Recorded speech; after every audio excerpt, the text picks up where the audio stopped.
Hey, everybody. Welcome back to Lost Mine of Phandelver. We are in episode 9.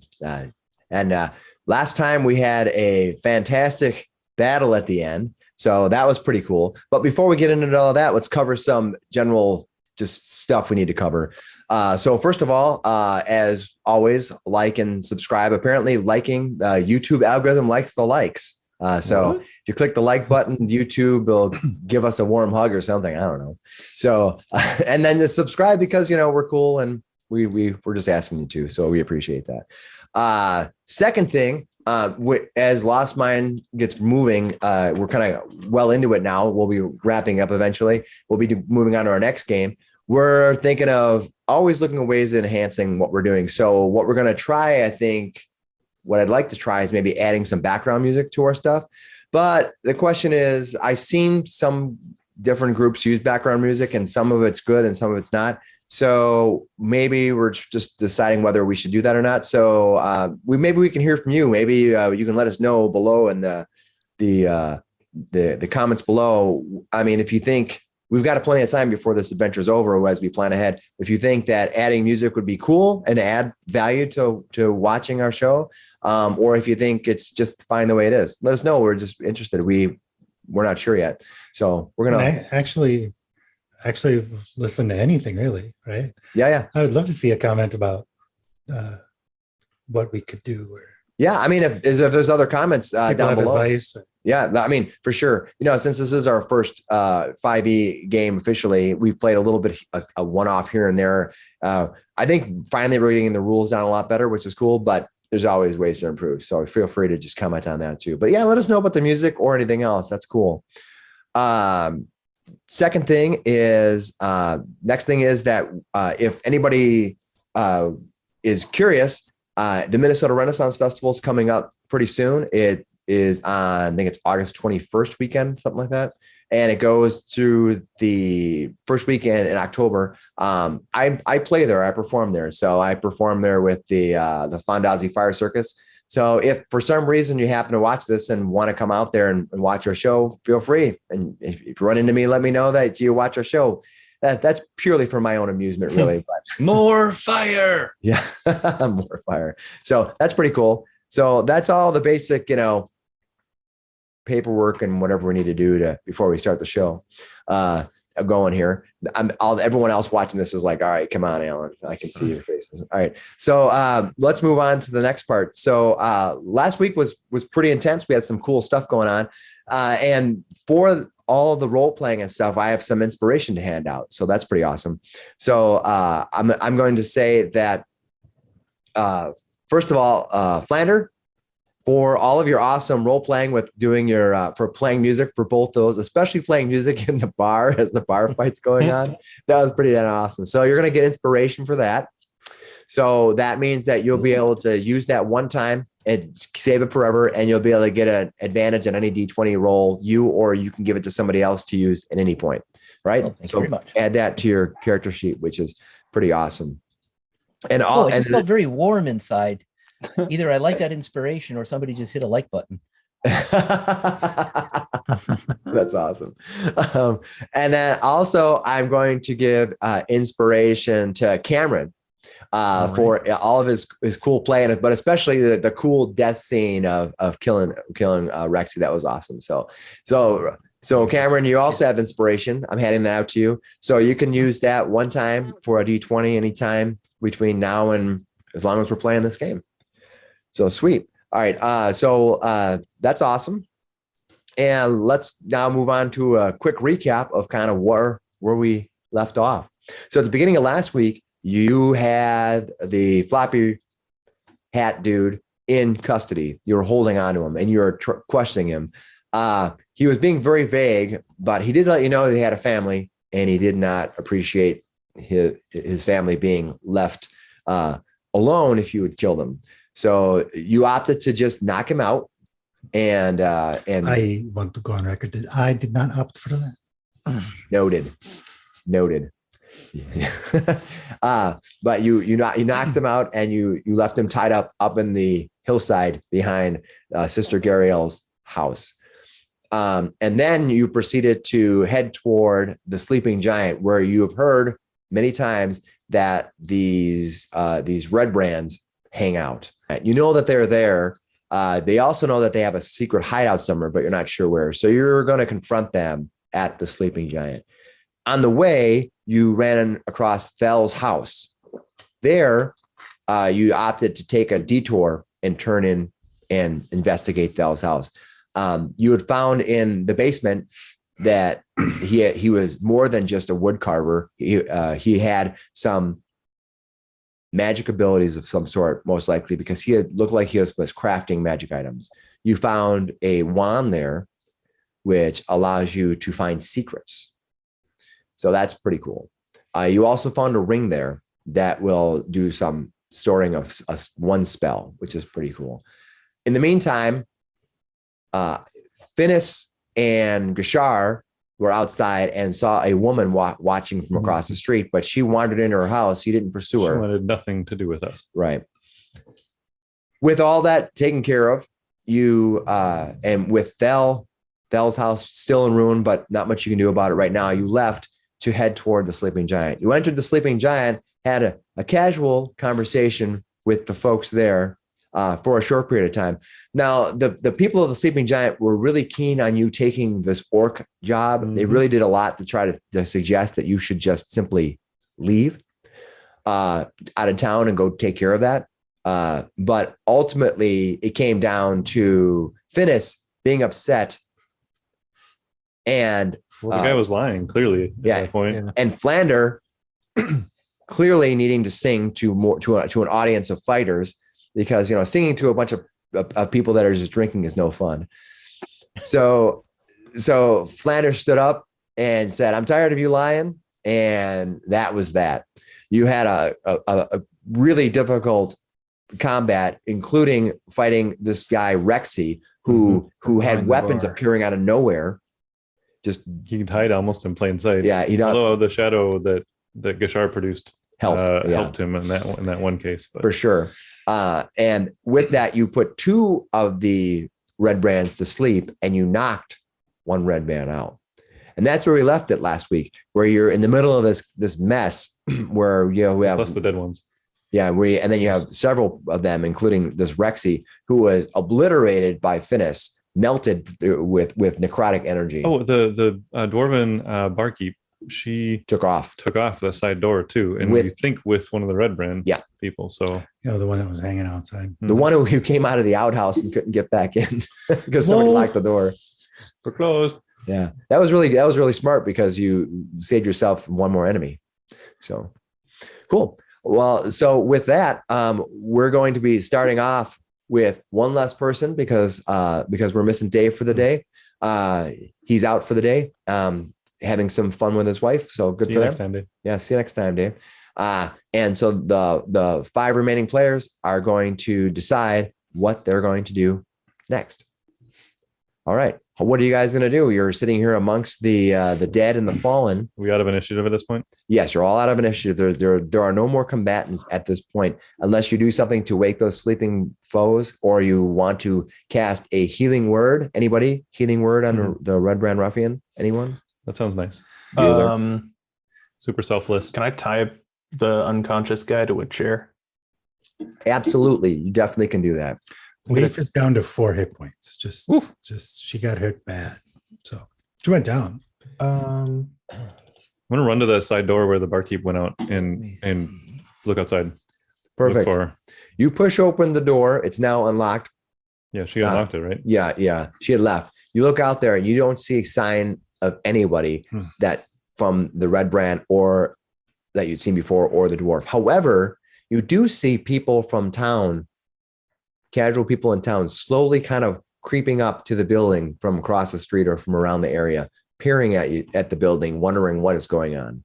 Clearly, they're not actually coming up to the building, but you can see some of the town citizens have kind of decided there was a lot of explosions and blowing up and a broken window. Flames and Sonic, yeah.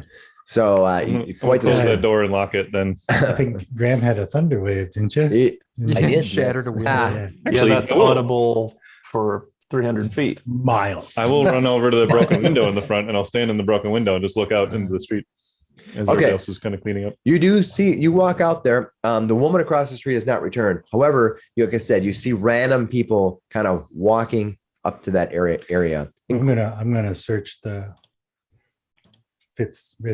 What's his name? Okay. Rexy? Also, Yeah, Sure. search him. I'll cast Also- Cure Wounds on Waife for 8 points. Thank you. okay. Okay. Go ahead, Graham. What are you going to do? I was going to do Cure Wounds on Wave, but Yeah, I got it. Okay. if you need more, I can do that. But I am. He needs I- more. Yeah. Okay, Now I'm up to then, 12 out of 28. So okay. Well, take Sorry, she needs- another. cool. Take another 7. Great. Okay. So you search the remains of Rexy's necrofied, melted, smushed body. His armor has been brutally destroyed from this whole process of getting destroyed. However, he has on him a small pouch, and that pouch has 14 gold pieces inside of it. Next to him, laying on the ground, is a rather well-made scimitar. It catches your eye. It's like, oh, this looks really nice. And strangely enough, he is wearing one glove on his left hand that is adorned with some weird symbols on the edge of the glove. I'll snatch the glove. Well, Waife is snatching that glove. Hemo's just going to yoink that scimitar. Just gonna finish tying up this guy to a chair and come over and yoink that scimitar from him. You can do that if Waife doesn't have a problem with that. Waife had said he was searching. She was searching. So, okay. I'm gonna yoink Actually- the scimitar. Actually, she probably would have shoved it towards him. Okay. They come spitting on the floor towards you. Ah, this wasn't the knife I got stabbed with. It has a beautiful guard. The guard is adorned in decorative metal of 3 different types. It has some gold, has some silver, has some copper, all bleeding within the guard itself. The blade has been well crafted. It looks like it's been elegantly made and made for a purpose. That's what you said. Can I test swing it a few times? Maybe take the top off of one of the bar stools for fun. You See can if I get certainly a give it a sense if it's, roll. like, Yeah. magical or not. Yeah, you might need to sit with it for a little while to determine if it's magical. Since, but you definitely can tell after you swing it around and chop a few things. You're like, wow, this thing bites into the edge of the chair, and it doesn't give it all. It's solid for its weight. It seems to have some heft to it. It seems to do some damage. Well, it's a shame, Rexy. You might have actually stood a chance if you just turned around and challenged me to a duel. Oh well, I'm taking this. Hemo All right. slides it in his belt. Kishar will turn back around to everyone and say, we may have caused a scene. I believe the ones that left, the Redbrand that left, may come back with reinforcements. Let's heal. I am also injured. What are we going to do with these sleeping guys? You restrained one to a chair, right? To the chairs. Yeah, Yeah. I Leave them there. I could slit their throat.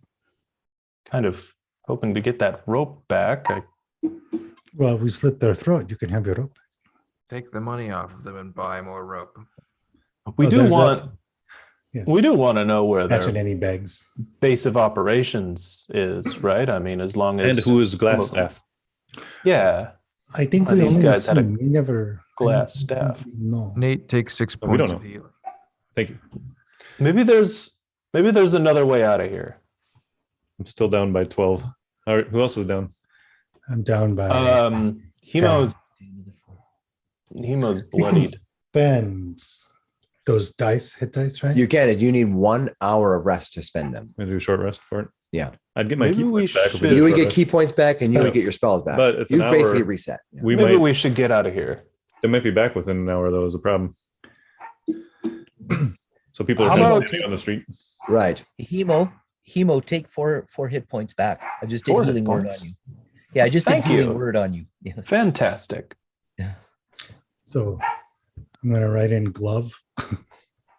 Is it white?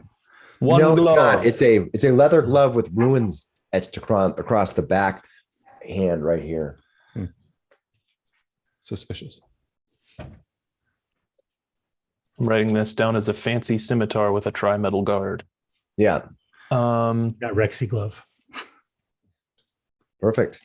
Hemo says, well, personally, I'm still on the fence on stabbing this unconscious guy. Just leave him there for a sec. I'm going to go see if we can find another way out of here. There's a back door right here. Just out to the outhouses. It's that How many creepy other guy in doors? that house up north is probably still watching. He really seemed to want to cave my head in. So people are standing in the street right now. They're Can I gathering. Yeah, as you guys are talking, I'm you like see in the more- window. Yeah. And I look out at him. We found the source of all of the extortion that was happening in town. He's just looking, like, kind of speaking to them. And you see how the people start talking to each other. They hear you as you announce this through the broken glass, and they start talking to each other, more or less having little conversations, 2 or 3 at a Did time. anybody see a murder in the street a few days ago? They all look at you, and Other than the ones we just they all did. look at you, and they look at you in such a way that you might need to roll a persuasion roll. Diplomacy. Diplomacy, please. No, I don't have diplomacy here. It's persuasion. Super good at that. Let me help him. Oh, nice Oh, never roll mind. though. Natural 20. All right. A woman yells out to you, a woman that you've never seen before. She yells out. She says, Val was killed by them in the street 10 days ago, maybe more. You saw this? Yeah. And did you report it? Yes, I did. To whom? To the town master. And He he was very effective, was he? He said he would take care of it. He told us that it was rumors. But if you saw it Huh. firsthand, that is not a rumor. I don't believe him anymore. He was killed right there. She points down the street I mean, toward his house, toward Val's house. I thought you were smarter than that. Thanks. All right, that's what she says to you, and the Okay. people start. And once she says this, all the people start communicating to Sort each of- other. Right? Okay. You see Garielle walk in front of the group of people, and she's looking at them, and then she looks back at you, and she starts talking to the people outside. Can you pass a vote of no confidence? Is that something you have in this town? Are you yelling that? Yeah. Yeah. They're not hearing you because you're not near the window. You're yelling it from back there. That's a good idea. I'll yell. I'll be like, can you pass a vote of no confidence for the town master? They kind of look at each other.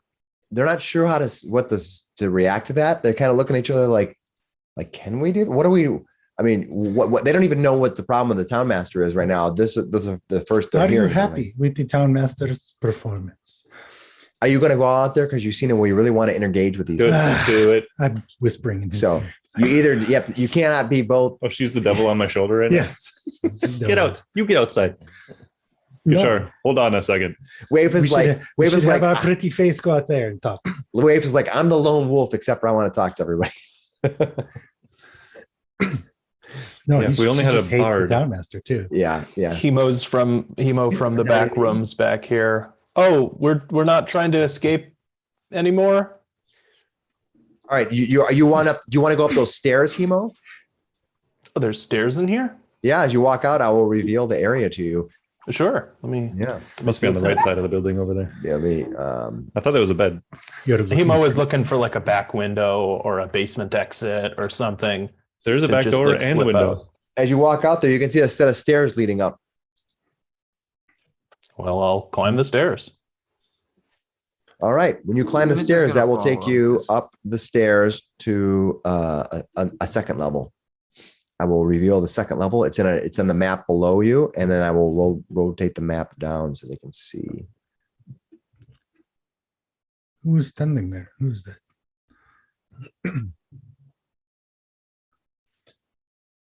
Oh, I figured out what Gashar's going to do now. He's been sort of collecting evidence. He got all the names and the amounts that were extorted earlier. So I think when I get a turn again, I'm gonna see if I can get that lady to like sort of sign an account of what happened, and then I'll have all the evidence. All right, so I'm going to put you there. You Legally can put take you it there off. at the steps if you were up there. Finish. You went up the steps. Yeah, I'm following Hemo. Perfect. Hemo, you can also put yourself up the steps if you want. This is on the second floor.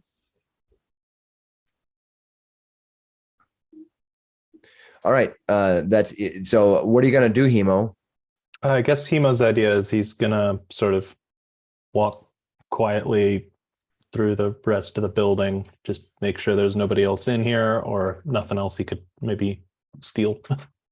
Well, I mean, it's not really stealing. Yeah, I mean, it's thieving more sweep. spoils. It's more at this looting. point. All right. Yeah. Go ahead and walk yourself down the hall if you'd like. And I'll reveal the hall to you as you walk down there. All right. You can see the window at the far end of the hall as you walk around. You can clearly see the daylight coming in. So as you walk down there, you can see that there's several doors that lead to probably rooms. In rooms. Okay. I walk down the hallway, well, with my swords drawn still. All right. I'm gonna walk down the hallway, stand between the doors, and hold as still and as quiet as I can and see if I can hear anybody moving around up here that isn't our party downstairs. All right. I want you to give me a perception roll, please. I got I've got this rolling with advantage. The first one was Bruce Willis 14. standing there going like this in the middle of Yeah. the room with his hands down, his hood up. All right. What did you get for your perception roll, sir? The first one was 14. All right. Accidentally listen- rolled with advantage. You're listening and you're not hearing anything. However, you do notice that across from you, the window that you were looking out is wide open. Oh, well, heck, I guess I'll go poke my head out there, see if I suppose I could probably see some of the crowd from here. You can from that angle, you can see them gathering in the street, and you see quite a number of people, probably 15 to 16 people, which is a good part of the number of people in the small town gathering.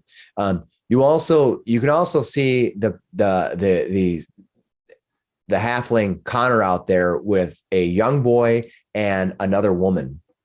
All three of them are halflings, and they've wandered up and are talking to people. You can see him out there. Oh, there goes our reputation. All right, Did we Finis, have are you going to do much anything more? to begin with in this town?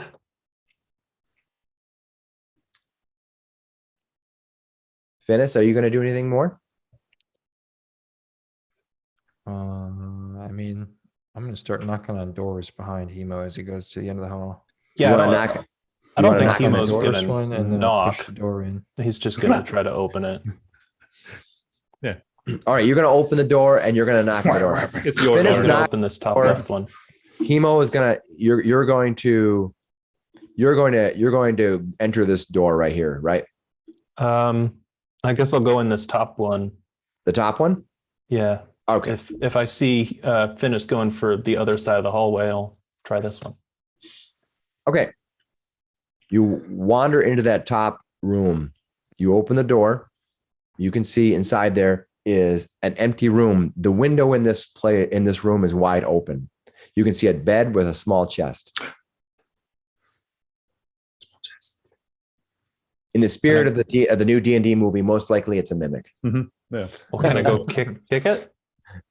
Kick What the are you going to chest? do? I would I'm suggest gonna go stabbing kick it. the chest. All right, go ahead. And you give the chest a big kick. Give me a to hit roll.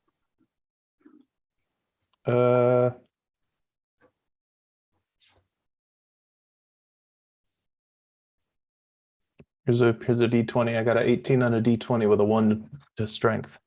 All right, you kick the chest. It slides about 6 to 8 inches as it slides from your kick. It goes. Okay, I open the box. All right, you lift it open. You can see inside of there is several changes of clothes and various items that would normally be in a room like this, such as some extra candles, some shoe polish, some boot polish, things like that. A little shaving kit is in this box, and also 8 silver. stuff in the side. Hey, look at that. I'll take the 8 silver and just leave the rest of it. All right, cool. Hey, Graham, did you write down that 14 gold? I did. I'll All leave right. the Is there room. any response to my knocking? No response to your knocking, Finis. Push the door open. The door opens without any difficulty.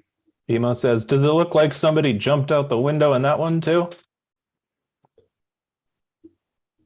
You open the door and enter the room. You see that neither of these windows have been opened. However, you do see a similar bed and a similar chest in here. Everything seems pretty closed in here. I'll go check the box as well. All right, you're gonna open it up. Yep. Okay. This one is a mimic, unfortunately. Yeah. All right. You fish through a bunch of common materials and common items that somebody might have in a room. You find a small dagger and 9 silver pieces tucked within there.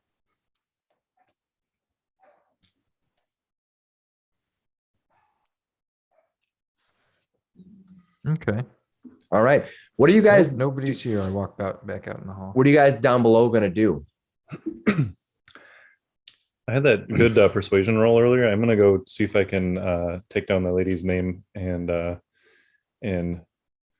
quick description of what happened, where she saw, Signed affidavit. just where she saw the, what was the guy's name again? Thel. Where Thel got murdered in the street. Right. You That was walk fun. out and you open the door and you walk out. When you do, everyone kind of takes a half a step back and they start talking to you. Pretty big And dragon guy. Garielle looks at them and she walks up to you and she said, "Is it finished?" Oh, in there? She sort of looks past you. You're standing in the doorway. She looks Yes. past you and kind of But- looks at what's going on. I believe there are more in the vicinity of the town. Yes, they have a hideout here. You certainly stirred everything up now. Now you have to finish it. It's like a hornet's nest. Indeed. Yeah, just like hornets, if you accidentally bump the nest, you have to chase down and kill every single one. Yes, like that. So she looks at you and she says, "You are you injured right now?" Yes. She says, "Are any of you other ones injured in here?" He thinks back Yes. for a second. Yes. She says, Can you help? You guys are outside, right? she says, "Come in quickly." She kind of pushes you gently on the chest as she wants to walk into the. Oh, he'll let her sort Yeah. of push him to the side and follow her inside. All right. She walks in and she immediately looks at the disaster that's been laid in here, and she looks at the group, and she kind of gives a little smile to herself. She says, well done. I wasn't sure if you were going to be able to take care of this, but I'm so happy you did. I don't feel it's complete yet. No, we must find the one they call Glass Staff. He looks right at her in the eye and he says, "Are you Glassstaff?" No, I'm not. And do a sense moto on You that. I want want to see if sense- she's okay. feeling like, I want to feel if she's telling me the truth or not here. Don't roll a Right. one. No. Line them all up and we'll, Does we'll ask insight, them right? the same question. Yeah, so roll an insight. All right. Even I got 10. All right. You believe that she is telling you the truth. I think she was the first one to tell us about Glassstaff anyway. So anyways, she's like, no, I'm not. All right. With Gariel coming in, she seems to be checking out the place and she is very concerned with what's going on. What she tells you is that she doesn't know where Glassstaff is, but she has heard rumors that it might be the old manor home that is to the east. We have also heard this. You mean the giant area on the map that runs all by itself with nobody around? Oh, very good. That Or sounded a bit Does she ominous. have healing? metagame. I ask her, can you heal me? She looks at you and she says, "I've used my spells today." You don't know what she's used her spells on though. What All right. about the potion? Do you sell potions? She says, "I have some potions, but they're back at my home." You mean the one across the street? No, she's Sister Gariel Is is it the All the way is down by, the that's street. by Oh, it's down it's the actually road. down the road. Yeah. So it's actually a little bit down the road. But anyway, Minutes. yeah. We're in the wrong end. Yeah, you're in the wrong end, right? Okay. Meanwhile, Finis and Hemo are in the process of searching the rooms upstairs. Yeah, at this point, I just want to.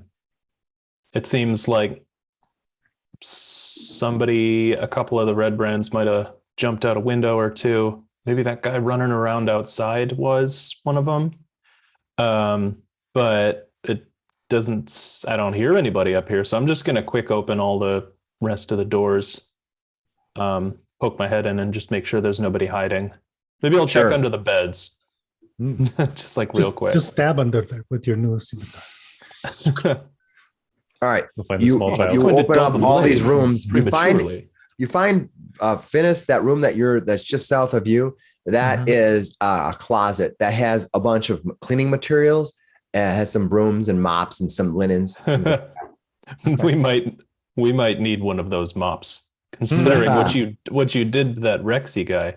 For sure. What was that? Was that some sort of necrotic smite thing? You like melted his chest half open. It's the power of Kelimvor. Okay. You. All right. Well, I would like Eric to give me a search roll with a perception, please. Perception 17. I can help. Hmm. Not much of help. All right. You have a total of 17. Great. You have searched all of the areas. You find in the other two chests, you find a total of, I'll just give you the total here. 28 more silver pieces in those two other chests. And you find another dagger and you find a small buckler shield. Very nice. A small shield. Interesting. I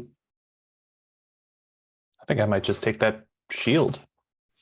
All right. So you might have a shield option. You do 2-weapon fighting, but there might be a time that having a shield might be useful. Yeah, you never know. Yeah. So As a it's fighter, small- it pays to be flexible. for sure. Okay. Is it a regular shield in that it does +2 to AC? Yes, it's a regular shield. Just Oh, they don't. I don't know if they have buckler. bucklers in 5e. Do they have the buckler shields in 5e? I'm searching. I don't think so. I think it's it's most just- of the shields are just to +2 Yeah. to AC. Just a regular shield, right? So just treat it as a regular shield. It's a buckler for color, but it basically does the similar job as a Do you shield. like remember original D&D where the buckler had one, and if it was like you could assign it to person, but it had to be in front of you and all the rules that were. Yes, there's a reason why people play 5th edition now. Because back in the advanced days, Back in my day. advanced when you Sorry. or when you had to roll percentile dice for your thieving skills. Okay. So Ben Bars live gates. for sure. Okay. Given that the rest of you have finished searching the upstairs, I'm going to go back down to the lower group. Oh, I give half of that silver to Finis. So take 14 silver. I'll take 14. All right. The rest of you guys are below, and you see that Gariel has entered, and she is looking at them, and she says that she's the one person tied up and the other one there, and she asks, how much longer is he going to be sleeping for? Until we wake him? Maybe less. Maybe you should bind him. Looks around the room. Me? Do you have rope? He looks in his explorer's pack really quick. I assume the explorer's pack comes with rope, so Does it? I'll double check. Mine did, yeah. But Okay. mine's then it does. used tying up that unconscious guy. All right. I'm going to let you go ahead and backpack use rope. your rope then. Yep, hempen rope even. Doesn't say how long it is, so I'm assuming it's a couple hundred feet. I believe the default amount they give you is 50 feet. I'm sure it's 50 feet. All right, I'll tie him up. every D&D game, That is a Faerun standard. Right? Every it must D- be 50 feet length. every D&D game since the dawn of time has got a 50-foot rope. And But a nobody has a 10-foot 10-foot pole. pole. 10-foot poles. Right. Yeah. Okay. So you begin tying that person up. At the end of doing so, they begin stirring. You've been searching and doing things. They begin stirring.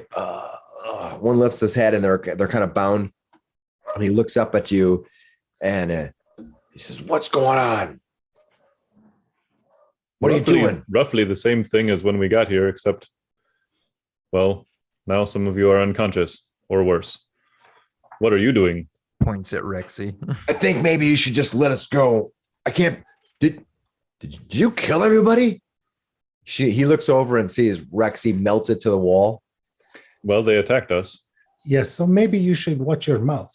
You can join them very easily. All right, give me an intimidate roll. Oh, that's my good I'm one. going to assist. I'm assisting him. Creepy 16. warlock. I think that means you get a. Yeah, but you did pretty good anyway. Roll the 16. He looks at you and he has this kind of a glint of fear in his eye. He kind of moves back a little bit. He says, "What do you want?" What do I want? I want Flanders to check out that room that's in the dark over there in the corner. We saw somebody come out of there. That is what I want. So off I go to that room in the dark. And actually, she's going to go around behind the bar and start looking there. Okay. I'll start with Flander. Flander, you open up this room and you find it is a cask room. It has many different barrels of ales and rums. My kind of room. Flander's like, I call this as my room. Wait, you go behind the bar and begin searching. Give me a perception roll, please. No, not performance. Yeah, not so much there. 6. All right, you look around and you don't see much back there. However, on top of the bar, you can see several stacks of silver and That's a what I was ledger. looking for, a lockbox. Yeah, the lockbox. You don't see a lockbox, but you see a couple stacks of silver. Where previously that dwarven woman was counting out something. And a ledger, you said. And a ledger, right? No ledger? There is. And a ledger, right?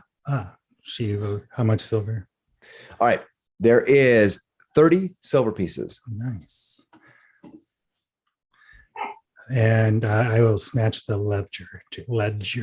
All right, it's quickly looking it over. You can see that it has a list of a bunch of names on it, and each one of them they're given 5 silver apiece. You think they might be paying out these Redbrands. So what are you going to do now? Is there income as well as expenses? We will look at this later. Gary L says, did anybody leave? Did they make it out? Yes. The dwarven barkeep, and there was at least 2 other Redbrands outside. She immediately bursts out of the door to the south. And she walks out and she begins looking around as if she's like examining what's going on. I'll go out with her. Okay, you're gonna go out with her. I just follow her out there. All right. Can Hemo come down and also report that looked like 1 or 2 of them, a couple of them might have got out the windows up here while we were fighting. Sure, no problem. You can come downstairs if you'd like. So she looks around and she looks at Tresender Manor up in that area as there's speculation that they may be held up there. We'll do a spot that way too. Yeah. She goes, I don't see anything, but they if anything's going to happen, it's going to happen soon. She says, we need to find a place to lay low until you can get healed. You're far too injured at this point.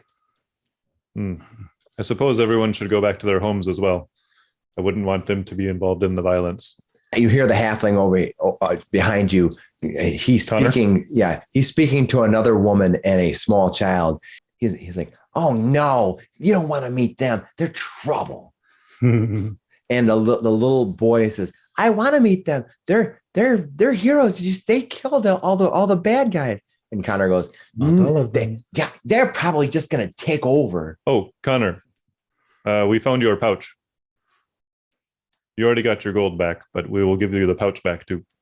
No, he didn't get his gold back. He did. He took it out of the bag and then Took it out of the common took bag. 7 gold out and handed it back. Yeah, he very carefully like, okay, I'll just take which one's mine. And like he took his 7 gold and gave me back the big bag, which I think is still in my backpack actually. Probably. So I have the list in the bag. Yes. So like the Redbrands here had his empty wallet essentially. Well, yeah, no, they had his wallet. The actually floppy hat guy had his wallet with his 7 gold tucked into his belt. So if one of us has that, for Correct, sure. for sure. We can take the 7 gold out and just give him his wallet back because he already got his gold, just not his own little pouch. But why Sure. not give him his pouch back? If you want, you can certainly That's what fish it out. he basically promises. He that- takes it out. Are you gonna give it to him now? Yeah. Okay. I don't know who had it, but I'll say I had it. Hey, that's kind of. Thanks a lot. I appreciate that.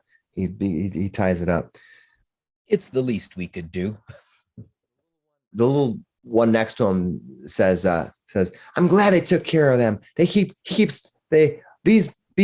brutes keep kicking me out of my fort. Where is your fort? Oh, now that's just going too far. Are you coming out, Flander?" Yep. Good. With a cask on his Somebody who shoulder. can talk prettier than the terrible monk. The monk with the terrible awkwardness in public. Please. Do He it. says, those big ugly bandits, they kept kicking me out of my fort. I used to go and hang out over by the fort up there. And he points up towards Chassander Manor.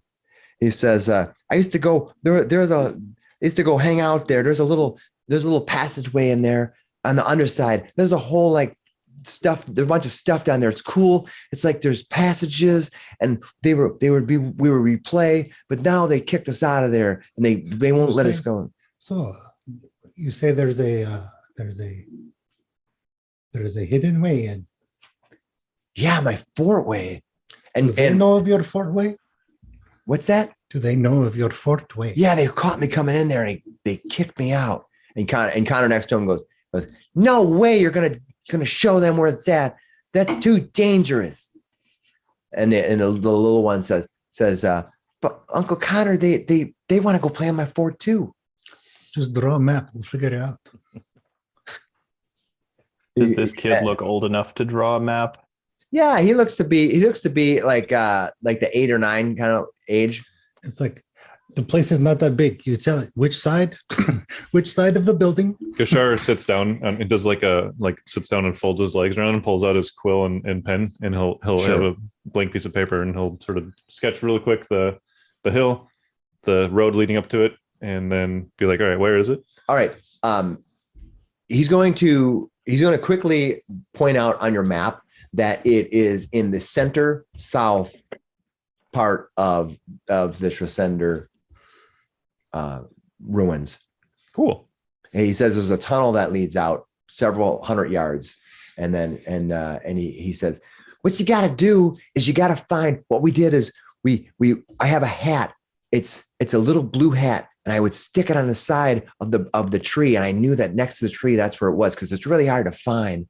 The woman who was with she goes, "So that's where your hat went. I was looking for that hat.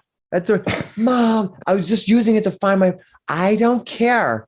And if you boys bring that hat back to me, you don't take hats that are not yours. If it is still there, Fine. we will bring it. So who's all Question. outside? Right now One it is. question. Right now it's Flander and the two of you. Flander, go. Question for the young fellow there. Now, Yeah. They kicked you. They kicked you out of the fort. Oh, are you Flander? I am Flanders. Mom, this is Flander. Who's Flander now? He's the one remember I told you I was peeking my head in, and he was at the tavern, and he did all the songs. He did the songs about the goblin and the swords, and he was the adventure. He's a Yes, yes, yes. hero.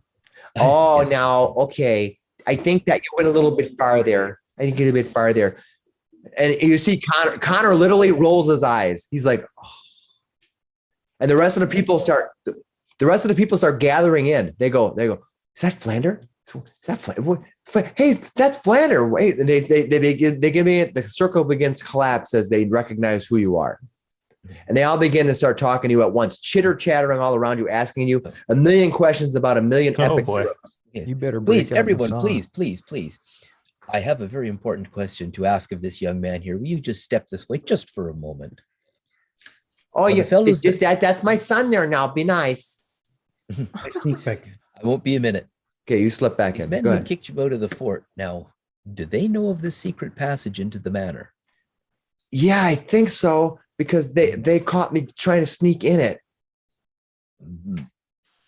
I don't know. I don't know what any more of that. But if you go in there, there's like a bridge in there. It's pretty cool. And then there's rooms in there that are pretty cool. And there's a pool, and it's got water in it, and it's pretty fresh. Those pools are the one to do. I'm not there.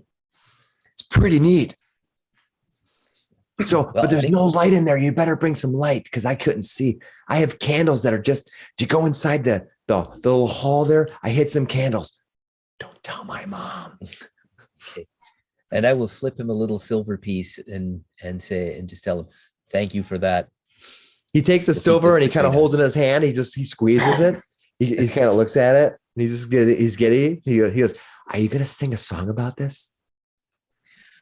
Perhaps at another time. We have some planning to do to just get a little bit further along with this, and then I can compose a great song. Are you gonna sing in the end? If you do, tell my mom I have to be there. Tell her that I need to be there. When all of this is over, the story will be related in great detail. You will love it. And as you're trying to creep down and talk to these guys, the rest of the town is sort of like looming in at you. They're kind of like they're Guitar's kind of still inching sitting. toward you. Yeah. And he walks back and he shows his mom the silver, and the mom looks up and he goes, "Oh no, I want the hat instead." That is not worth the silver. You're That not hat there, is really. worth a few coppers for sure. But Then we will definitely get that hat. she grabs him by the scruff of the neck, kind of pushes him back, and they disappear within the small crowd that they think they might be heading back toward the farm. Meanwhile, you hear a voice from behind the crowd. Who is out here doing this great, disgusting work? The crowd parts, and you see the town master walking in. He walks up and he looks around just outside the inn, and he sees the broken glass. He sees you standing out there, and he goes, "Oh, I see. You're the troublemaker here. In fact, we are not. Of course you do. Why did you? Who made you officials to this town? I am the town master, and you may address me as so or sir. How do you come to judgment without hearing all the facts first? Did you come to me and get permission to cause us troubles? You say we caused the trouble, but I do not say we caused the trouble. Let me ask you this question. Who went into the inn? You mean the bar? Yes, this inn, the sleeping giant. Lots of people? Did you go in there? Yes. Did you start killing people in there? No. Or you didn't kill We anyone? got drinks. I see. So you're guilty, as I see. He's guilty of getting drinks. Can Hemo come out? You can hear the town master and walk out, certainly. Yeah, Hemo's gonna come out at this. Actually, it was them. They stabbed me right in the neck. Look at this, Shoulder. like right from behind. He And walks everything. up, It did a whole 11 damage. he walks Sneaky up to little you, rogue. not sure what the 11 damage means. He walks up to you and he looks at your shoulder. He's this bulbous, mostly balding, big overstuffed of creature with big giant teeth. Let's hog. And he looks up at you and he looks at you and goes, clearly you deserve that for going in there and causing such scuffle. Now, I am very disappointed in all of you. With your employees? I would use my employees are the people of Phandalin. You're all just outsiders coming in and cause trouble. What were you gonna do about these guys then? You want to What come should I swing the do? swords? About them for nothing. What does they do? They Or did extortion? nothing. Murder? It's clear to me that Racketeering. you don't know what you're talking about. I have been collecting proof. Of course you do. And you hear people start chittering around you, the townsfolk, and Gariel walks up to you, and Gariel says to the to Townmaster, she says, "Did you know that they were people here have been being abused? That money has been extorted from them?" And the Townmaster goes, "You're just a child. You don't understand the politics." Answer of the town." question. You aren't answering the question. You're avoiding the question. You should answer the question. It's really good that Waife's not there. I don't know what you're talking about. Did you know if you repeat the question, Gariel? She says, "I want to know." And she crosses her arm. She goes, "I want to know if you went around helping these people extort townspeople's money. Your townspeople who were elected you, sir." And she walks up and she starts tapping him on the shoulder, Bashar on is the just chest. kind of She mimicking her seems behavior. quite angry about this whole situation. Hey, Yeah. random aside, did we ever get a name for that guy? Who was that guy that we had tied up before? Because he was really keen on getting to the. Floppy hat guy? Yeah, did anybody get a name for We Floppy still Hat guy? his name. That's why he's Flappy Hat Guy. I see. Floppy Hat Guy. You thought his name was Chase for a second, but I think that was a No, he joke said or something. you asked what do you call him. He says, "You can call me Caught." Cod. That's what. Yeah. So we pretended that was his name, but I don't think we actually got a real name for him. Damn. Okay. Never mind. So anyway, I'll and just like elbow Geshar and be like, I wonder if he knows Floppy Hat guy.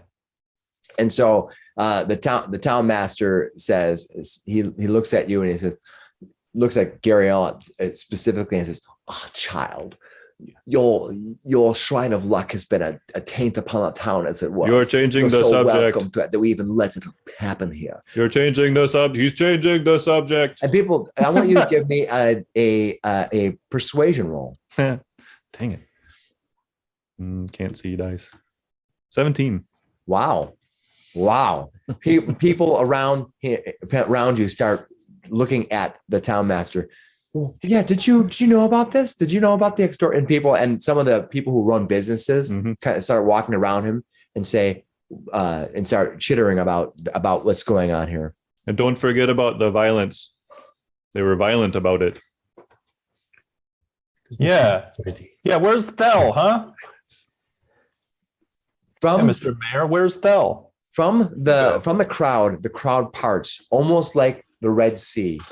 And on the other side of that, you see a woman, a late 30s something woman with long hair tied tight behind her in a tail, and a well-groomed outfit. You recognize her as, I believe her, I don't know if she's actually told you her name, but I'll tell you it now. Her name is Lenine, and she is from the Lion Shield Coster. Oh yeah, we talked about it earlier. She walks. The Blue Lion. Yeah. It's the Lion Shield Coster is the name of the mercantile. But it's a blue. Yeah, it's a blue line symbol. She has that symbol on her, and she walks up and she says they have been trying to extort money from the entire town, and I believe you, sir, have been well informed of what's going on here. And he looks at you and goes, Lenine, you don't pay taxes. Why should I even listen to you? All of you, everyone, return back to your homes You're now. changing the subject again. He's going to do a diplomacy roll, and the people have nothing to do with it. They begin muttering, and one person grabs him, and Lenine says, "No, we do not do violence. Violence does not beget violence." Can I Leave that to us. use my mage hand to like unbuckle his belt, like drop his trowel, drop the mayor's pants? Some I'm going to say technically It's not an invisible mage hand, but I would maybe say if he's technically busy. no, because you cannot really handle things that are not that are attended by Well, I'll others. just put my fingers up behind his head. You can do that. Could I do a performance check and see if I can stir the people up into with a great speech and turn the people all against him completely? Political rap. Absolutely. Political rap. Yeah. do it. Political rap. Does Finis out there too? Finis is chilling inside the bar. Oh dear. Well, I guess you can't win them all. Hey, hold What'd you on. get? Do you have any inspiration? I got an 8. I do have inspiration. Yes, I will use my inspiration too. Oh, My particular art doesn't carry messages very well. It's more of a dance. Okay, so you're going to use your at inspiration. advantage. I'm going to use my inspiration. Nice. 15. That's better. Oh, okay. You orate to the crowd, announcing this town master's defiling behavior, how you suspect him of being in with these Redbrands and how he knew Why about don't this you all suspect along. him? I'm telling him he is the leader of these Redbrands, Oh. and he's been extorting all of you, and he's been Right. pocketing everything. The He's crowd glass staff. Where's your glass staff? Glass staff. and what, you there, you don't no. And one person grabs his arm and the other person grabs his other arm, and the crowd begins tugging on him. And Lenine starts shouting, "No, no, no violence! That is not how we solve things." And Gariel kind of steps back, and she says she doesn't even do anything. She lets this all happen. She steps back and she looks at you, and says, "I don't know what's happening here, but if I were you, I would make yourself scarce." Yeah, let's So you're not there. So she says to you, but she looks around and she says, "Don't go back to my house. I don't think it's safe." She looks by and We she will not. sees Lenine from the Lion Share Coster there. She says, maybe there, maybe she's busy here. Go to her place. Lay low. I'll let her know you're going to be there. If you go back to my house, they're going to be looking for you there. They will. So are there candles in here? In this place, yes, you can see there's sconces all around. There are torches. You can grab the torches, and on tables there are candles. Are they lit? Yes. So Finis is like chilling at a table drinking. Yeah. So you see Waife grab a candle and slip into the alcohol room. All right. Waife takes a candle and goes into the alcohol room, probably to get lit. Gishar will come inside. He'll come inside and he'll tell everyone, "We should go hide, was that recover." Waife with a candle? That can't be good. You were outside. You're outside, so you don't see that. Only Finis sees it. All right. We should Finis go will hide, make sure recover, to bring an extra mug and we'll lick follow. our wounds. Well, I don't know if that's like a dragonborn thing. I usually just bandage mine. I think the Dragonborn like to cauterize their wounds. Those two that are unconscious, or that were knocked unconscious before with the sleep spell, but are now awake and bound, they are struggling to get free. Hemo's going to go up to them. They got to roll first before you get to go up there. Let me see what happens to them. Neither of them are able to get free. Go ahead. So Hemo's going to go over to them, point a scimitar at each of their throats and be like, "Welcome back. You lost. So how about you tell us how many guys you got in your little fort over there? Gishar has your back. And maybe you can become runners too. I heard it's all the rage these days." All right. They say, if you're looking for Glassstaff, he's in the hideout. He's up there by the ruins to the east. We have a spot below. He's just trying to stake out this area because he plans on taking over this area once the mine has been found. Oh, yeah? And how many of your little buddies are in there? Because, how many little buddies are you not going to have when we go through there? Maybe 12, 13 of them. I don't remember. There's a bunch. But I wouldn't fear them. I would fear the warlock. Oh, yeah? Yeah, I already kind of fear warlocks. Yeah, she's going to fuck you up. Nah, It's probably gonna try to cast some stuff. We're gonna roll out of the way, hit her with a few attacks, go down easy peasy, just like you actually. He kind of sits back and he says he lays his head flat on the ground on the floor. He says, "Fine, go, but you're not going to come back." You know what? I was gonna cut you loose and let you go, but you kind of pissed me off today. So how about I just chuck you out of these windows and we'll let the crowd deal with you? No, I told you everything. What do you want to know? I told you everything. I Just don't like it. This Bored him. honestly, I grab him by the binds. Honestly, I just want to know how pissed off these guys are at you, and I hurl him bodily out the smashed window. All right. Look at this Redbrand we found. I want you to give me an athletics roll, more or less just as a result roll. You're going to do this. 19. All right. You I roll launch him out the window. He literally flies a good 5-6 feet through the window. The crowd who are tugging and pushing and yelling at the townsmaster literally all turn back as this Redbrand ruffian comes rolling out. And one of them says, "That's one of them right there." And you see 3 people jump on top of him and they start kicking him, like just straight up kicking him. And he's like, and he starts yelling. So I'm standing next. Yeah, I'm standing next to the one that's still left. I'm just going, oh, that hurt. Oh, yeah. Ooh. I run over to the window and I go, "That's my rope." Hemo's still got his sword to the remaining guy. Oh man! Wow. You really don't want him to throw you out there. Yeah, no, they do not like you guys.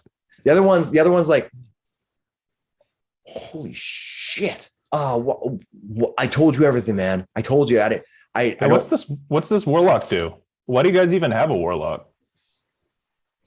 I don't know. It's Glassstaff's companion. Companion? Human body really bend that far?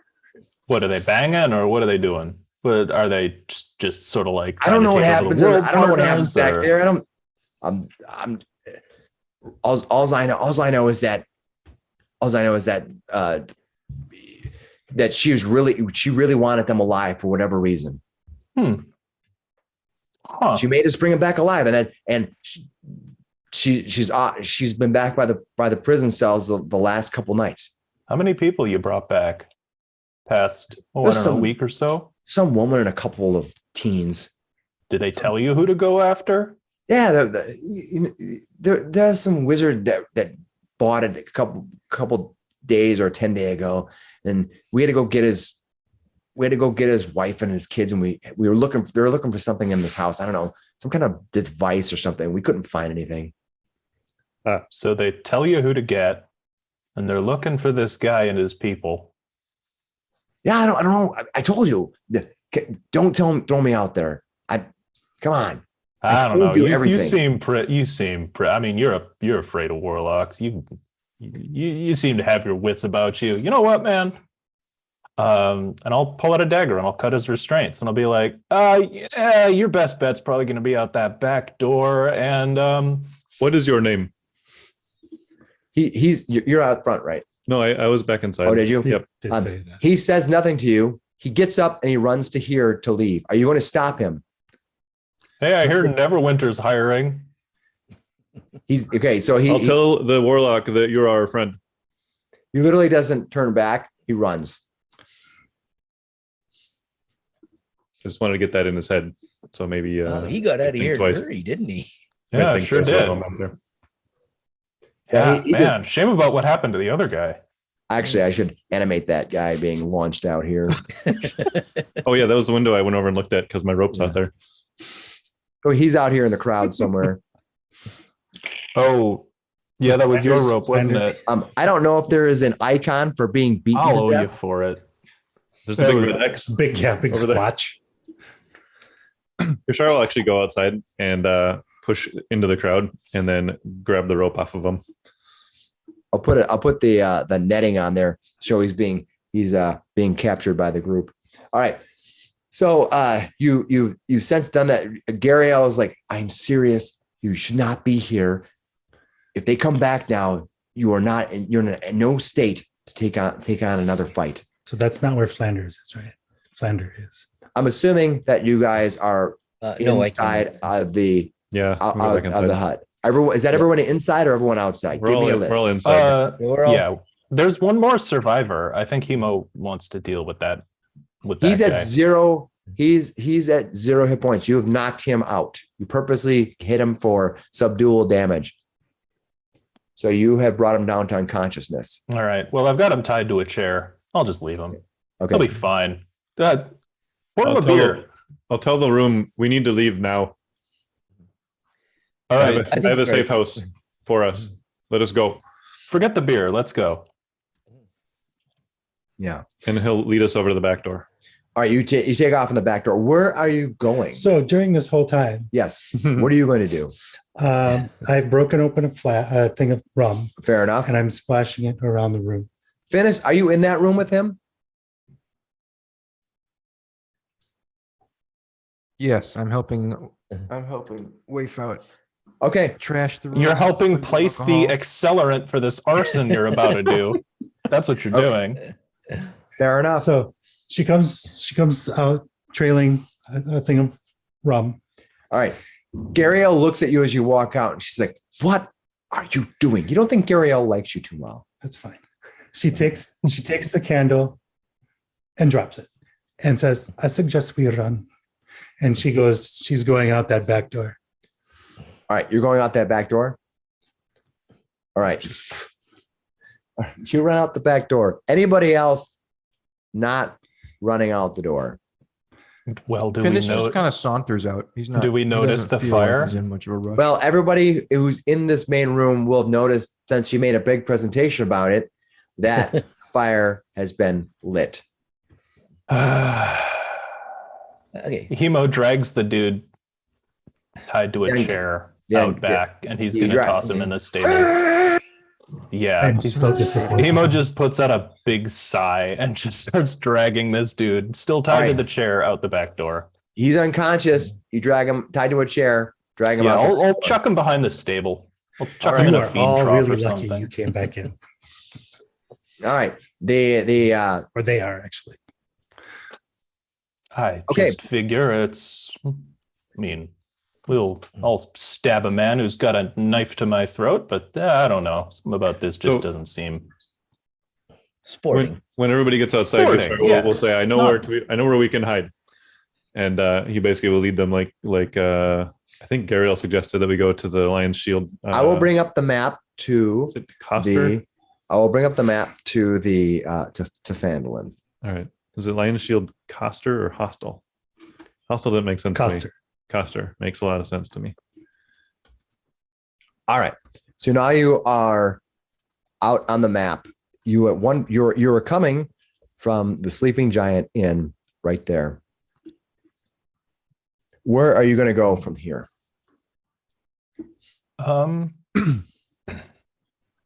Is there Over here.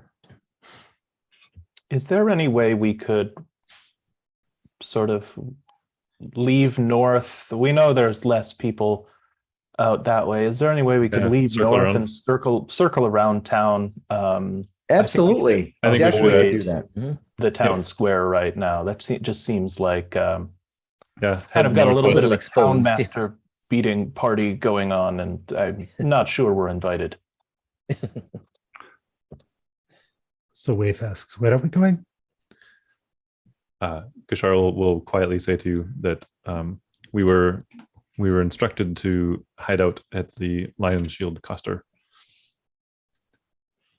Good to know. by Gariel.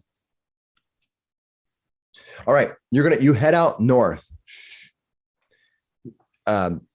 North of the Sleeping Giant. Keeping off the main roads. Perfect. So All right. So it doesn't take you long. It's a fairly small town. There's some ruins right behind the Sleeping Giant. As you meander through, you pass through those ruins, and north behind Barthen's Provisions. Are you going to cross the road near Barthen's Provisions then? I'd say so. Okay. You do so. You pass behind and you walk behind the small. You can see the outer wall here. The outer wall that you can see here along the edge was once probably a wall of a fort that was once here, or a walled city, but it has since fallen to ruin, and you just see the refuge, the remains of what was once probably a burgeoning fortress or fortified township here, but now has long since going into ruins. You pass behind the Gariel's home, and Yeah, we could just follow the Yeah. Wall all the way around. you Basically. do, and you come up to And you Eder- see the hill where the guy is, right? you see the hill where the guy is, right? You don't see the guy because it's pretty tall grasses. So Waife hangs back and like disappears. All right. Well, I would like you to give 15. me a stealth roll. I would like everybody else. Does anybody else have a passive spot of 15 or more? Mm-mm. Nope. Not I. Passive perception, Perfect. minus 15. Yours is 15. Yep. All right. Damn cleric. Everyone else is wandering. Everyone else is Wisdom wandering down casters. the road toward the Ettermath Orchard. And you see behind you, Waife is slowed up and is sort of reaching back and lingering back. She's about 30, 40 feet behind you and kind of almost stopping and you see her slipping north into the brush. What are you going to do about it? Let's see. Let me just check real quick. Check your alignment real quick. As she tries to slip off, I'll tap her on the shoulder, give her a wink, and cast resistance. Let her go off and do her thing. All right. So you'll have The for whispers next- seem to giggle. You are covered with the giggling laughter. All right. The rest of them head toward Ettermath Orchard. Waife disappears to the north. All right. What are you going to do? I know roughly where we had him, You know exactly where he was. Yeah. so I'm going to that spot. All right. I'm going to give him a percentage of still being there. Pretty That's high fine. percentage, but I'll give him a percentage. No, that's fine. All right. You slip up there, and as you come creeping up the grass is sneaking through almost like a predator slipping through the tall grasses. You emerge to see that floppy hat guy still bound and tied, laying there unconscious, face down in the tall grasses. So she's going to go and like roll him onto his back. All right. He rolls onto his back. Going to start slapping him. Going to slap him. Not hard, just like to try and wake him up. All right. He doesn't appear to wake up. Yeah, this was subdual damage if I recall. not So sleep. he has to regain hit points at a certain time. Yep, after 1d4 hours. Yeah. And it hasn't passed yet. No. Yeah. I rolled a 1d4 to see what happened. That's So fine. so yeah, he hasn't regained consciousness yet. You could keep slapping him for a couple hours. You want to do 1d4 points of damage? I'm teasing. Eventually, yeah. Would that kill him, or Probably, I would guess. I mean, you I can mean, it would take a lot of slaps. that would take a lot of slaps? Yeah, slapping is dual damage. So yeah, Actually, I saw a video on the internet where somebody figured out how that they could, in fact, cook a chicken by slapping it a bunch. This is YouTube, of course. Some But it was a theoretical lot. It was a food lot. science. A lot of slaps. Like Yeah, very. weren't rad- they? I feel like I've seen that video. Weren't they slapping it for like 20 minutes and then Yeah. going in with a For those probe, hours. probe It was- thermometer, going, "We've got 2 more degrees." He built a machine. It was like hours of slapping this thing. Yeah. It eventually Some heated people up. have way too much time on their hands. So get to work. I'm with you, Graham. Get slapping. Get to work, Waife. You got some work to do. Okay. Yeah, if you slap him for 4 Oh, hours, yeah. you can cook him alive. All right. What are you gonna do? basically sit on his chest and watch his face. Okay, you're gonna sit there and watch his face. Anything else while this is going on? Just keeping an ear out. Wave Okay. casts Dream Eater. I'm gonna roll the D4 to see when he's gonna wake up. Okay. All right. So the rest of you have head down toward the Ettermath Orchard. Making your way up toward the Ettermath Orchard, you approach the walking along the wall, you approach the house, and you can see an old man sitting on the front. He's pipping on his pipe, and he as you come running by, he's like, well, sounds like there's been A lot of problems happening in town, huh? Those old Redbrands getting up their comeuppance? We're all bloody. Yeah, sure. Well, you all don't look so good yourselves. We have been injured. I can see that. I'm a well-oiled adventurer. As you can see, he looks to be very vulnerable. Probably late 60s, early 70s, human. Fairly thin, and his face is sun-beaten. He looks like he probably hasn't lifted a sword in 30 years. But you have a big long white beard. he doesn't. But he doesn't almost have no hair on his body. He has scrapes of hair mostly from his ears, in his ears. Popping out, he goes, ooh, well, you adventurers looking to get out of town, you should head up the Triboar Trail. You got an old owl trouble I got going on up there. By the old owl, seem to be having some undead disturbances up there. Someone's prospecting up there, my friends. You should get up there and check that out. Get you out of town.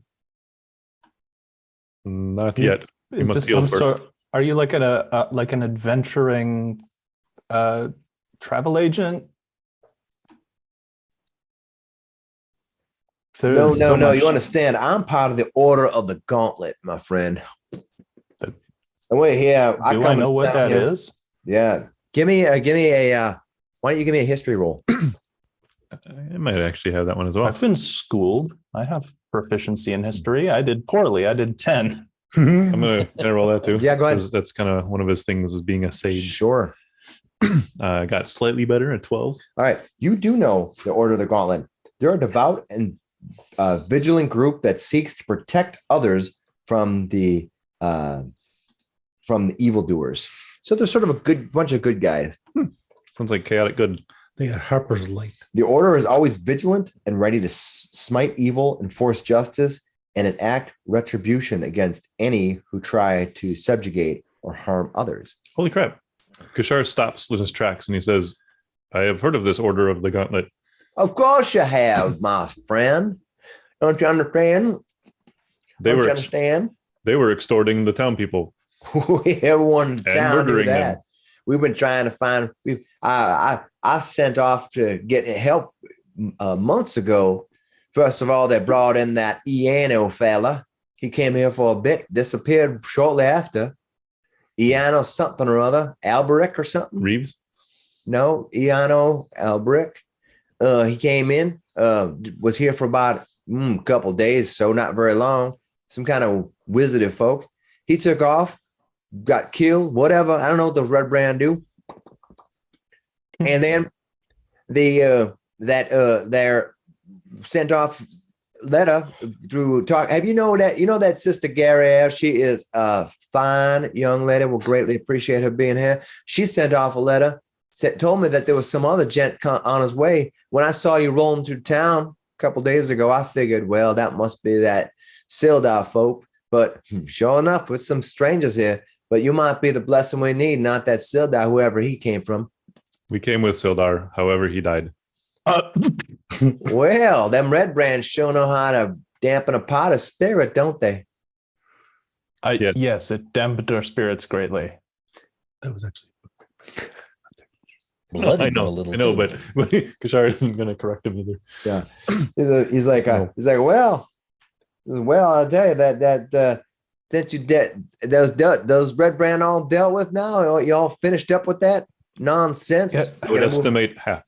Not quite. We have a little mopping up to do. One adventurer to another. If they come by, why don't you just tell them that we did run up north to go deal with those prospectors? Perhaps we'll finally get to meet that Red Glass or Glass Left or whatever they call him. They call him Glass something or other. I'm not paying much attention to that nonsense. I'm more dealing with the trying to troll me off the trail. They keep calling him Red Glass or Glass Friend or Glass Staff. Glass Junk. Glass Staff. They call him Glass Knob. Glass Knob. Hey, that's not one I've heard, but there's always some different name. So Glass Knob over there says apparently he's leading this troop. I've never seen him. I think it's just a boogeyman, a ghost man, a spook, so that these random ruffians can run amok in our town. I think it's the town master. Town master. Oh, no, he's been in town for years. He's not been town master long. He tried to open up a mercantile at one time, failed.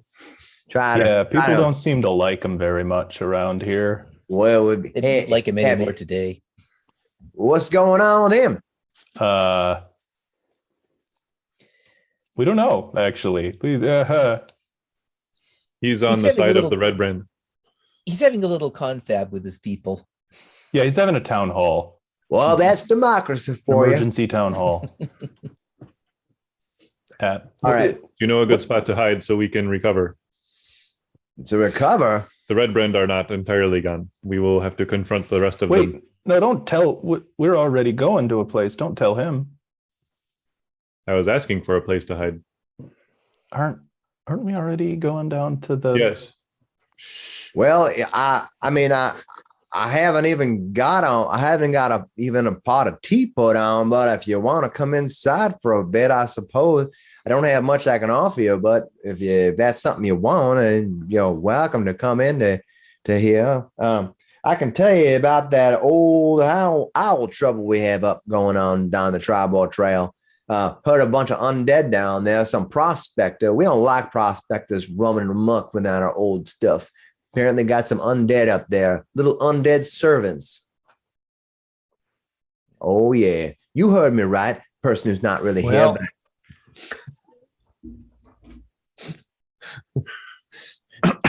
We can put it on the list. One thing at a time. Oh, I see. See, I'm a Is that fellow like a adventurer. huge scroll.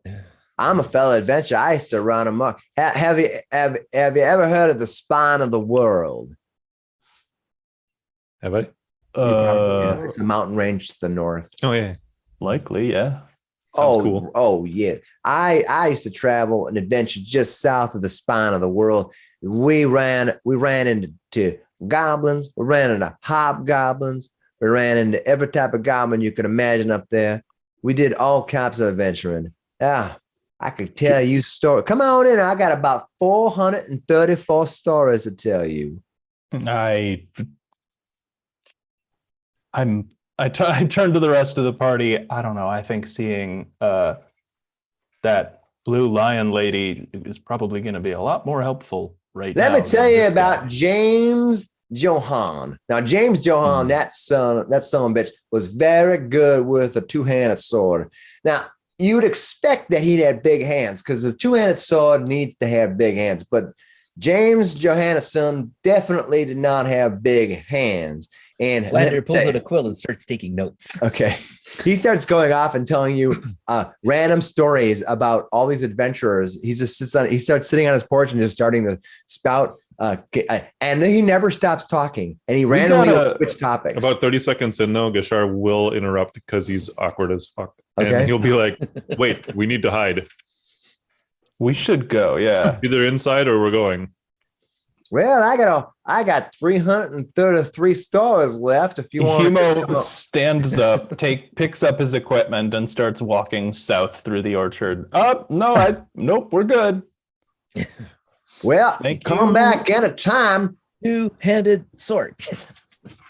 Gashar goes, As you wander back, you are you all taking off? yes. Okay, you start taking off. You hear him say, "Yeah, that James." He starts talking to himself. Yeah, you gotta wonder what it really put that two-handed sword when he go into the tavern, because you come in and he wouldn't have a two-handed sword. And that two-handed sword, you wouldn't even guess what he had. You remind me a little bit of my great uncle, Chuck. Likes telling stories like that. All right, so he's basically keeps telling the stories to no one as you wander away.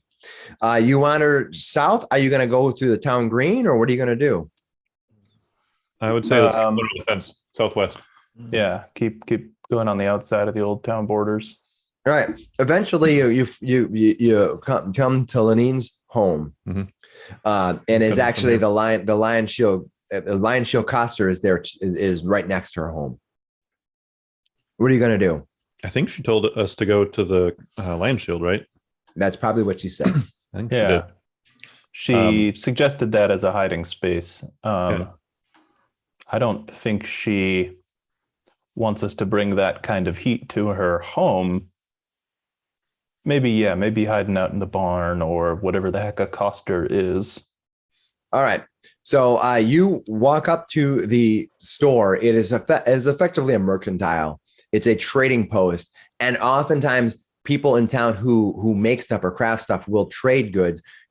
For example, they will trade the goods they make for items and then they'll resell them or send them off. So the Lion Shield will send goods that people make in the town off and use it. So it's like a trading goods import export place as much as a mercantile. So that's the difference between, say, a regular store, which just imports goods and sells them. They will actually export goods and trades. Sweet. All right. Okay. So for the rest of you, you go up to the Lion Shield costume. You're going to just walk into the front door, or what are you going to do? Yeah. All right. You walk into the front door. Try to be quiet about it, actually. So who wants to, anybody want to try to be stealthy? Sure. Yeah. Let's. We have such a stealthy group. What Is that what you're time? going to do? You're going to stealth your way into the inside? Yeah, it's kind of a little bit of a field too. We're crossing another path too, right? Sure. So for that route, basically coming out from the wall and coming up to the Lion Shield costume. All right. You sneakily walk up to the door and push it open, and the bell rings. Ding, ding, ding. All right. There's a man sitting on there. He is he looks to be uncomfortably well dressed. As in, he has been well dressed, but you can tell that he would prefer not wear this uptight, hoity-toity clothes, but he does so anyway. He is in his early 40s. He has a bit of hair left, but not a whole lot. And he's you can tell he's had his fair share of fine meals, probably most of them over at the tavern. Not quite as many as the townskeeper, though. No, he doesn't seem gross or anything. He just seems like he's just been probably a little more sedate. He looks like me. He looks well fed. Yes. Okay. So you walk into the inn there or to the coster there, and he says to you, "Oh, well, hello. What can I help you with today?" Healing potions, please. Oh, healing potions. Yeah, we have them. They're 50 gold pieces a piece. Less expensive healing options, please. I have some bread, and then you can wait. Yeah. There's always the inn. He points kind of just kitty corner to where he is across the town square. Bishart stops and just sort of looks back at the rest of you coming in. Yeah. Okay. Stops and looks back at our bard, Flander. Yes. Actually, Lenine sent us. She said that we could hold up here for a little while. Oh, sure. Well, when my missus talks, my missus has her way. You're free to hang out here then if you'd like. If you want to come to the front room, I can probably make you some tea. How long do you plan on staying? At least an hour. All right. What time of day is it? Is the sun still up? No, it is afternoon. I would guess. I don't remember all the time clock, but we'll just say it's after. Yeah, we lunch. haven't done a ton. Yeah, we'll say we'll say it's somewhere like 3 o'clock, maybe 2 o'clock, something in that range. What if we I remember right. What if we wait till nightfall? Can we try to attack this manor under cover of dark? Certainly could try. I mean, It would be beneficial to have a long rest. All right. I mean, we could long rest now and have have a go tonight. Yeah, that'd be like what, 2 a.m. Okay, perfect. Well, what I'm going to do is I'm going to have you go to the front, and he's going to bring in some. He's going to bring in some snacks. He brings some treat cheese in, and he brings in some tea. Takes him about 10 minutes to put that stuff together. Meanwhile, the rest of you are sitting in this front. What are you still doing? It's been an hour. Is he awake? No. So I can get my rest for that 1 hour? Yeah, you want to take your rest for 1 hour? Take a short rest, waiting for your enemy to wake Sitting up. on his chest. Yeah. Okay. Anything That else is you're your gonna short do rest. right now after you do your short rest? I'm waiting for him to wake up. Perfect. All right. The rest of you waiting in that front area. You've now Did he say he was going to send us in back though? he said he's going to send you to the front room like a sitting room. That's where he put you. Oh, okay. Is that the same? Is that the front, like where we walked in the front? No, that you'd walked into the trading post area. Yeah. This is more like the living house area. Okay, thank you. That's what I was hoping. Right. To not So be you're right sort in of the- sitting in like, and these couches are well put together. They have the poshest styled printed sort of fabrics on them. They're shaped. You see an elven made table sitting in the front. You see that the sconces here are all made of Neverwinter lights, so they're ever burning.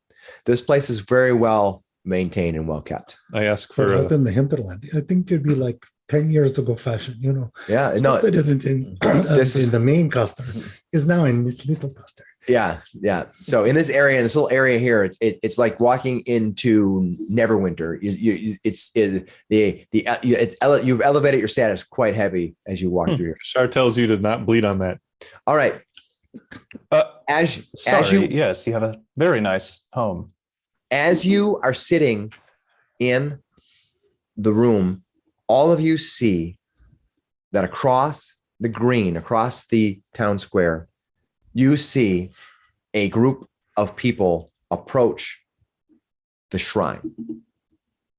This group of people is, I need to change my map so I can get you the full description Are here. we easily visible from the street? Nope, you're inside of the home. All right. Inside, what you see is immediately you recognize the Redbrand ruffian who was the doorman. He walks there.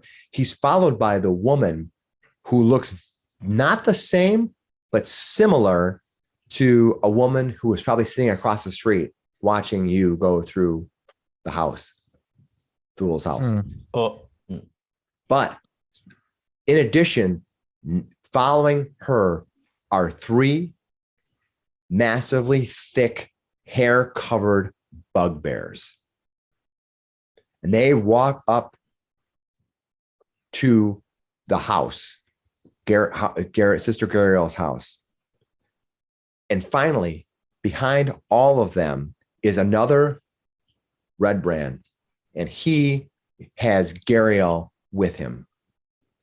And he is holding her, and he has her sort of bound. Her hands are bound, and he walks up and he turns to her and roughly says something, and then that woman turns back and roughly says something to her. And when she says something back to him, the bugbear turns and kicks in her door, and the three bugbears rush inside. Are you going to do anything? We just look at my shit, we left spells the real guy quick. in there. No, we didn't. We brought him out north. What? Waife is sitting on him. Literally. Well, as much as Gariel has helped us, I don't think she's going to protect us forever. Not with all that muscle. This was her plan. This was her plan, yeah. But are we just going to let her Be yelled at. beat up by bugbears? Seems kind of How long like has it it's been? our fault, doesn't it? Has it been an hour? No. You actually been here 10 minutes. Okay. It's taking you some time to walk around the outer edges of town. You did it slowly and quietly. Yep. And but you've actually been sitting here for about 10 minutes. This was her plan. All right. Well, I guess we'll wait and see what happens. All right. Even from within the glass inside the house, from across the entire open field of the town here, you can hear the occasional smashing of something as the house of Gariel is being overturned by these bugbears. I want you to give me a listen check. Thank you. Give me a perception. It is not good to make an enemy of the goddess of luck. What did you get? They should know better. 11. All right. Unfortunately, with the winds and swept, and you're in the middle of that field. You don't hear anything from there. That's pretty far. So All right. It takes about 5 minutes. They're rummaging through that, and you see that one of the bugbears throws out through the front door a body, the body of Sildar. Mhm. And then the woman points to the body and then starts yelling at Gariel. And Gariel is yelling back, but it's too far away to hear exactly what they're saying. One of the bugbears picks up the body. Another bugbear emerges. It has in its hand a shield. It is the shield with a symbol on it, a symbol of a coin. You recognize this shield. Now, you had left the shield inside of your wagon. And the wagon is not in this room, but the shield emerged from this house.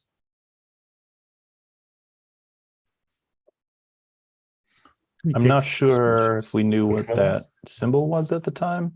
You did know it's the symbol of the Lady of Symbol Luck, like Lady Timora. Luck, yeah. Oh, okay, yeah. The bugbear gives the shield to the woman. The woman looks and smiles and says something to Gariel. What are you guys going to do? Anything? You're pretty dinged up, and this is a big group. How far do you think it is away? I can tell you exactly because I have a map here. Mhm.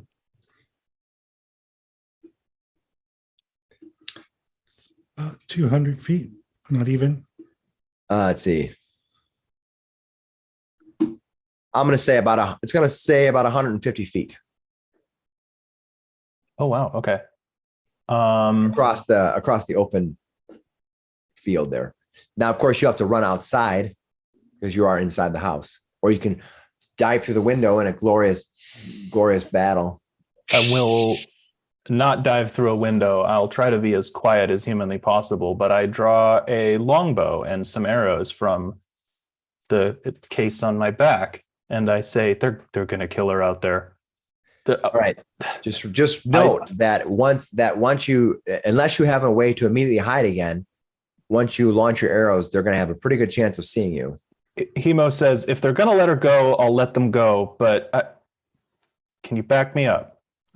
I'm going to get a shot on them, and maybe we can save Gariel if they're trying to kill her. But otherwise, I'll just let them go. But I gotta get a shot on them. Gotta be able to do something. That's your option. Yeah. If you remember, Gariel told you to hide here. Yeah, I look to the rest of the party. Does it look like they're gonna back me up? I mean, it's like this is a bit of a shot. Ishar stands up and says, "You do not have a good spot to shoot from. She told us to stay here and hide. Do not." She knew what she was doing. You must trust We're her. here to win the war, not the battle. Do you trust Gariel? I guess I have to.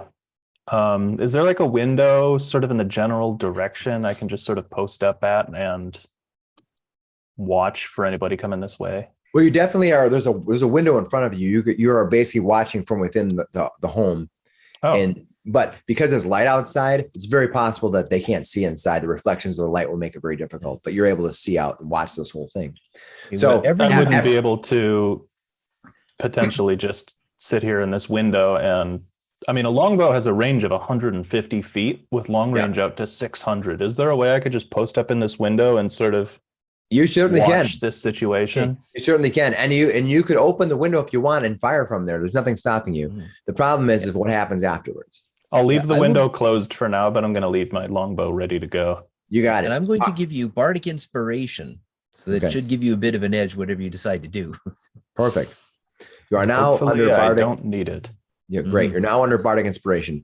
Gariel, with her hands bound, with a Redbrand ruffian holding her tight, she shifts and starts yelling at that woman. The woman taunts her with the shield, holding it up, laughing, and she points and the Redbrand turns and starts sending Sister Gariel down the road toward the east. The rest of them leave. When they do so, one of the bugbears picks up the chair that's on the front porch and throws it through the other window. And when they do that, the three bugbears and the Redbrand ruffian, the second one, head back down to the east. So the whole group, including Sister Gariel, is going down the road back towards the sleeping giant. Yes. And Gariel is still alive. Yeah, she's bound and she's being pushed ahead by this Redbrand ruffian. Is the sleeping giant on fire? Are you gonna look? You look. I would assume I could Yeah, see plumes you- of smoke. Yeah, could we- You look over there and you see that you see mild flames coming from there. You're not sure if it's Wow, it's gonna that's be far. if it's burned. You're not sure if the town's gonna let the whole thing burn or not. What's going on? But right now you see mild fires coming from there. Yes. All right. Are you guys gonna wait and rest? You're gonna wait an Unless hour? says, I think they're taking her to the manor. They didn't hurt her. Sits down, crosses his legs. For some reason, they still want her alive. That's And they also took the body of unstrings Sildar as his well. longbow, puts it back took in the its body of case. Sildar. Yeah, that's good enough for me. Great. And have a Sildar zombie later. We owe her. We need to make sure we do all we can to save Sister Gariel. All right. And we will help her. I would But have we been can't in the current condition. It's- eaten by a bug without her. It's 1 hour has passed if you're gonna wait that long. Yes, You can go to it. You can get a short rest if you want, or you can wait to do a long rest. You, on the other hand, you wait another hour. He still has not woke up. You're gonna wait? Mhm. Okay. Kashar meditates. Are we going to attack at night, or should we try to finish this tonight? The door We still flies have some open. momentum. The Oh, door flies open as a woman walks in with two other women who you've never met. It's Lenine. She walks in and she says, Merv, they've taken Gariel now. I don't know what's going on. I thought we were. Oh, you are here. You hear, and the woman walks in. Lenine walks in. She goes. Well, it looks like all hell has broken loose out there. The creatures have come from the manor house. I don't know where they came from. It's most likely where they're going back to. But they have Gariel with her. Gariel and I have not always seen eye to eye, but she is kind enough to me. Meanwhile, when we have healed up sufficiently that we can go and take them on, we will put this right. what do you need? She asks. What do you need to help you? We need to heal. She says she disappears and she comes back and she lays out 4 healing potions. These are lesser healing potions. She lays them out on the table, on the elven table, and she says, I give you these, but my friend needs to be rescued. Bring back my friend. That's what she says. It's very gracious of you. Do you have any equipment of a magical nature that could help me become more nimble? She says, I don't have anything magical, but I do have arms and armor if you need it. Oh, do you know what this was? I show off the shiny, fancy scimitar that what's his face had on him. All right. What you notice about this, because you sat with it for an hour. Yeah. I guess I also sat with it. That this scimitar is a scimitar +1 magical scimitar. Whoa. Oh, okay. Wow. Okay. Well, I guess to study it would have been an extra hour. If we're gonna sit here, I've got I'm a couple assuming more that hours of downtime that I need to spend binding stuff. But yeah, next chance I get, I'm gonna do my weapon bond as an Eldritch Knight and bind it to myself. Nice. Yeah. But You don't know the history of the legacy of this weapon yet, but you do know that it is magically enchanted. Nice. I probably did put on the glove. Just You want to put the glove on? I probably would have put it on. just Okay. to, like, What I need you to do is I need you to give me a Constitution save. great. I got to run to the bathroom just a sec. 7. 7? All right. Nothing happens. Yet. You do have the glove in your hand, though. It's Yep. I just put it on to like All right. carry it. And it'll protect your hand a little bit from all that slapping you're doing. All right. After you have had the glove on for some time, you do notice a weird sensation that as you move your hand in the sunlight, those ruins that are on the outside, they occasionally will twinkle or shift, and it's not natural light. You move it, and you think that these might be enchanted. This glove might be enchanted. So you certainly can take time to try to, while you're sitting here, to try to figure out what it is. All right. Since I'm just As you sit there, you deal with this glove. You realize that this glove is interesting in the fact that it allows you, as you look at the ruins, you kind of look through your book. You have your book of lore that we've established as most likely the player's handbook. Mhm. You look through the lore and you're like, this magic item's not in here. All right. But you look through the lore and you know that you've discovered that this glove has an enchantment on it that allows you to magically store one item of up to 15 pounds of weight inside of its palm.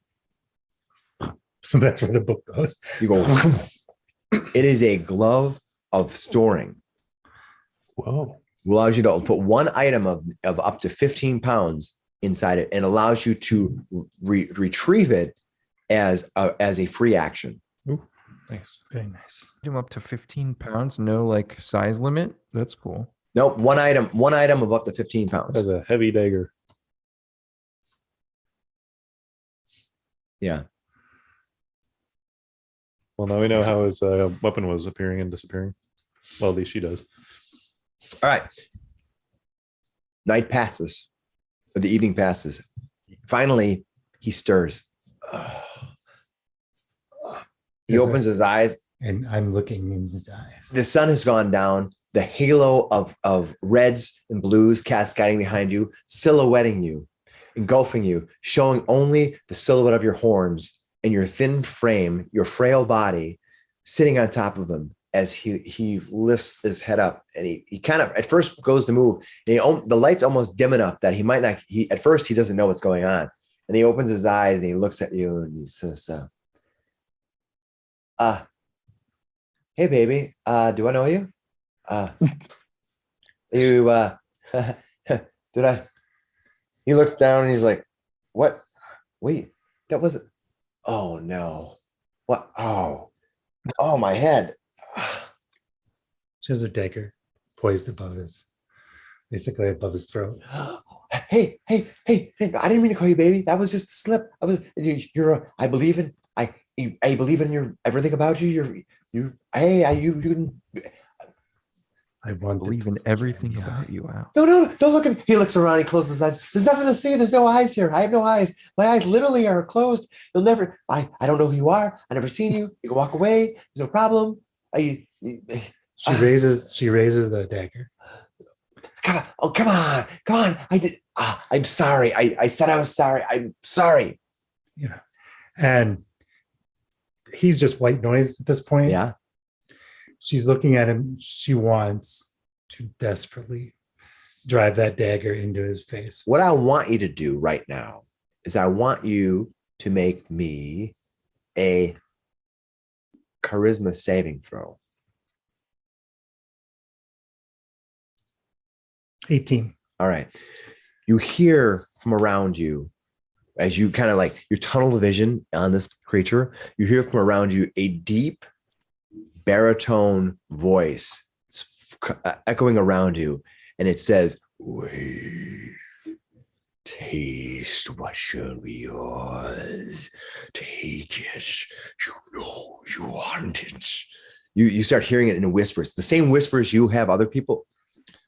You hear the whispers around you, and this voice is somewhat distracting and at the same time calming to you, almost like a warm blanket being wrapped around you, a sacred blanket that will hold you and make everything safe in the world. You hear these voices, and it's calling to you. Just take it, one life for another. Let it be yours. All of it shall be yours. And you hesitate. Now I'm going to let you decide, because you made such a good roll, what you want to do. So she's so she plunges down. The knife sticks next to his head in the ground. Just like next to it. Like He's like, it hurts. I might have nicked his ear just a little bit. He kind of looks over and sees the weapon right next to his ear, and he looks at it. And he's like, he looks up at you. And then like, she leans down next to his other ear. Yeah. The dagger isn't. Yeah. I swear by this, if I see you again, I will eat your soul. And then she gets up and leaves the dagger there. All right. Run. All right. And then she walks away. All right. You hear this. That was the weirdest date I've ever been on. All right. What are the rest of you guys going to do? Going to rest for the night? Give me a stealth roll. How many hit dice can we use to 15. heal? All right. I remember. Yeah, your level. All right. In the morning, are you going to wait till the morning or going to wait till the night? You're going to go to attack this at night, or you're going to I attack think this? we're just going to take the 8 hours and do a full rest. Yep. Okay, Yeah, if so we you're did a gonna- full rest, it would be like a night time for a nighttime raid. Maybe like Right. 10, 11, It's something like that. about, we'll say it's like in the early night hours, like in like the 10 o'clock, 11 o'clock time period, Yep. that kind of thing. It was about 2 o'clock when you kind of went 2, 3 when you took the rest. All right. When you wake up from the rest, Waife is sitting there. You don't know where she came from. She's calmly sitting in the corner. I take it. Finis will look over at She's Waife eating and raise an eyebrow. Oh, there you are. You as you stir, Lenine walks in. She walks in, and she has her night robe on, a well manicured night evening dress that she probably sleeps in, a full evening dress. She walks in and she says, is there anything? Oh, dear God. She looks at you and she oh, dear girl, I did not know. Oh, I don't know where you came from, but My mother's womb.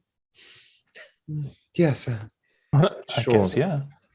Is there anything else you need from me before you begin your evening escapades? I'm wondering if I might be able to kick up my armor class a little. All right, I'm gonna give yourself a full rest to allow you to reset all of your. I grabbed one items. of those potions of lesser healing. There are Who 4 else, of them. Who else grabbed one? I'll grab one. I'll take one. Is that Only all one 4? more. Yes. Waife should take that last one. I will take it. And do you have a dagger? You ask her for a dagger. Yeah, she has pretty much any simple weapon you might want. She can provide it for you. So She sure. grabs a dagger. Yeah. Right. Yeah, she'll go and retrieve a dagger and hand it to you. Thank you. Sticks it in an empty sheath. She has. Yeah. Perfect. How are we all doing? Yeah, can Hemo take the time to bind to 2 weapons? I don't know what it requires. It just requires an hour. It's an hour-long ritual, so I don't know. Yes, you can do that. All right. I will. go Okay, ahead yeah, and do that. I bind. The ritual requires me to sit there for an hour doing the ritual with the weapon close to hand. So I guess it's 2 hours while I bind to this +1 scimitar and one of my old regular ones. All right, you're gonna wait till midnight then, effectively, to leave. Sounds like a good hour.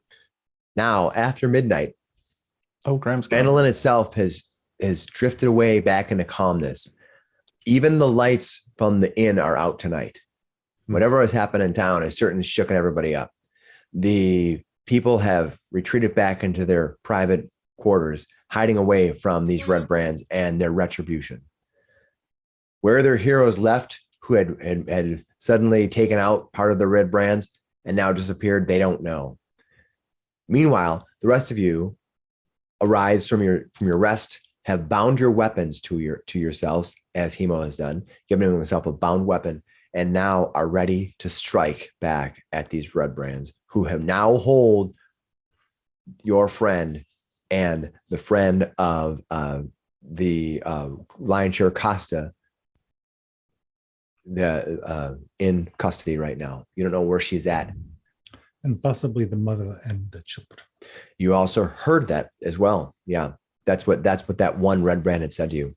All right, given that, you guys are inside of the Lion Share Costa. Lenine is there. She has given you everything you needed that you've asked for, that she could. Any common weapon, armor, whatever. Can I have a verbal weapon? No, as I did put the caveat that she could. What are you guys going to do?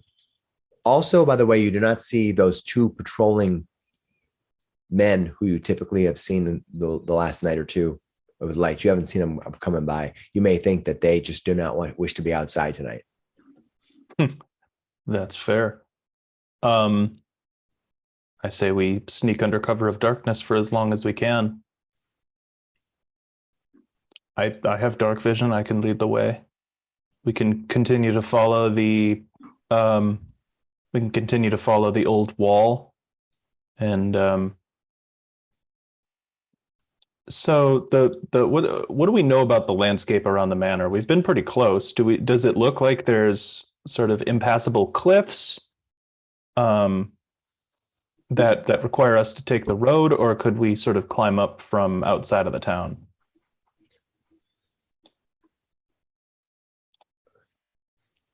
You see that those cliffs, those rising cliffs that add up, are probably fairly old, and thus probably kind of smooth, but not a steep grade. So you think you could climb up there, but they've been there for a long time, probably several hundred years. Man, they were probably made by man, chopped out for Tresendar Manor when it had been built before the original inhabitants were destroyed by the orc raiders. Sure. So you think that they are probably not easy to climb, but also that if you're unable to climb, you're not going to fall a steep distance. Those rises are fairly large, though. They go up a good 50 feet. So they go up. It's sort of 100 feet up. You can see it. You can see the ruins of the Tresendar Manor across all of Phandalin. Now in the dark, though, of course, you just see the halo of soft blue light and the barely black aura of the ruins. I pull up the map that I drew with the help of that child. All right. Looks like there's some entrance that Dad pointed from the forest to the south of Tresendar Manor. Perfect. Somewhere in Well, here. I say we go into the woods and we look for the kid's blue hat. Hmm. The entrance is supposed to be around there, right? Yes. Yeah, if we come down this way and cut behind the Adderley farm. Yeah, that sounds like a good way to go. I just want to avoid the sleeping giant as much as possible, knowing that they're kind of out for revenge. All right. You travel you travel east along the southern edge of Phandalin. It's dark and difficult to see unless you have dark vision. Most of you do. Weaving in and out of the toggle. Yeah. Weaving in and out of the grasses. You don't spot any enemies. You don't spot any people watching you or guards. Any moonlight or starlight tonight? Yes, is saloon out? It is a half moon and it's partly cloudy, so you do have reasonable light. Occasionally. It's not a full moon, but you have reasonable light, and it's not that much cloud cover. So you see the glowing lights of the moon beneath.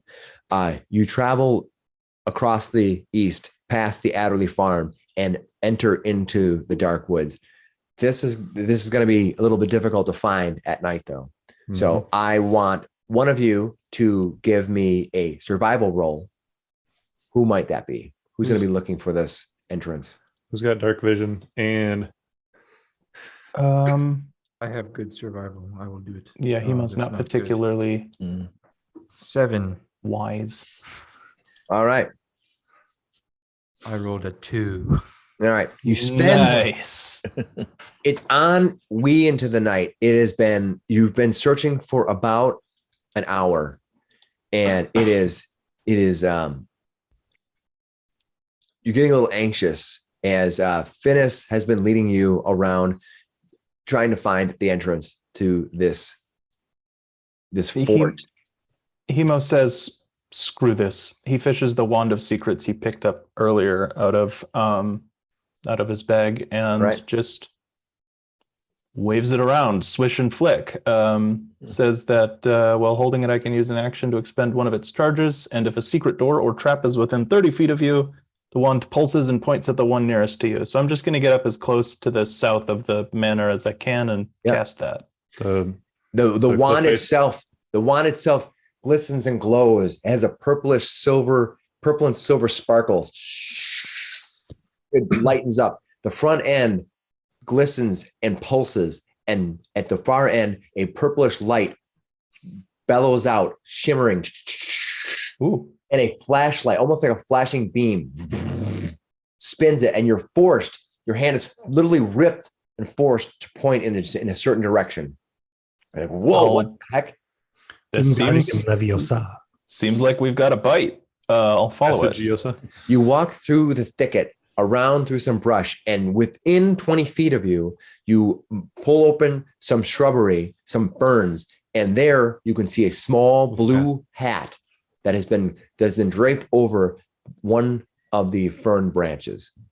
You pull it to the side, and sure enough, you find a tomb entrance, or some kind of an underground chamber. It looks to be just barely big enough for a small character to move through, but it looks like it's been well used for many, many years. This may have been used by Tresender Manor well before it was in ruin. I'll take the hat and just sort of pocket it and say, we need to return that to someone. All right. You stuff the hat into your bag. You see that there's a small opening here. When you look inside, though, you think that it expands deeper in. Also, laying on the ground, just inside, you see a stack of 6 candles and a flint and steel box. So we that's did handy. not see any other tracks. It doesn't look like it's been. No, used. this looks like it's been well used for a long time. This appears to be like almost like solid stone. So you don't see any tracks on the stone. You could give me a survival roll to find more details if you like. But just looking at it, it's not like soft earth where you'd see footprints. Okay. But the candles and stuff are just sitting there. Yep. And just sitting out in the open. They're laying just inside of the cavern entrance. There's a half dozen candles and a small flint and steel box, probably used to light the candles.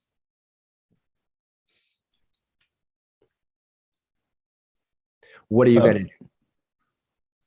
Does it look like we won't be able to fit through this tunnel? Looks like it looks like it's going to open up deeper within, but you'll probably have to squeeze a little bit to get in here. Let's squeeze. Three All right. candles. Hemo offers to go first. He casts dancing light, right. dancing lights, and pulls 4 glowing juggling balls out of his pouch and sort of guides them. They sort of form a chain with like 10-foot spaces between them and sort of snakes them into the hole as we go. All right. I thought you had dark vision. Just shades of gray, especially when we're in these caves. But you had I leave the no lights- presence. As the aura of light goes into the cave, you can clearly see from the shadows of the light glooming that within 20 feet, it opens up wider. You think that this last 20 feet is probably small to hide the entrance, which All probably right. made it Well, then difficult to see. I'll pull the lights out and I'll just leave them at the front of the tunnel All right. as long as I could like see through to the end of it. Yep. Just Yep. wanted to make sure I'm not going to get crushed. All right. Are you going to go into the tunnel? Yeah, Hemo. Okay. You step Crawls in through. about 20. You have to crouch through like 20 feet, and then it opens up and expands, and you're able to stand up. You appear to be in a 5 by 10 foot small tunnel that leads directly north. Shawshanked it. Kishar falls in after. Yeah, Hemo taps his sword on the wall and goes, "Come on, it's empty." All right. Who's going Can we go? to follow you? I do. I'll go next. All right. You're next, and then you're third, Sure. and then you're fourth, and then finish. You're going to be the last one. Yep. Perfect. This tunnel goes straight through without much of a curve at all. And as you emerge into a larger chamber. I'll read it, and then I'll change the map, and then I'll let you take a look at it.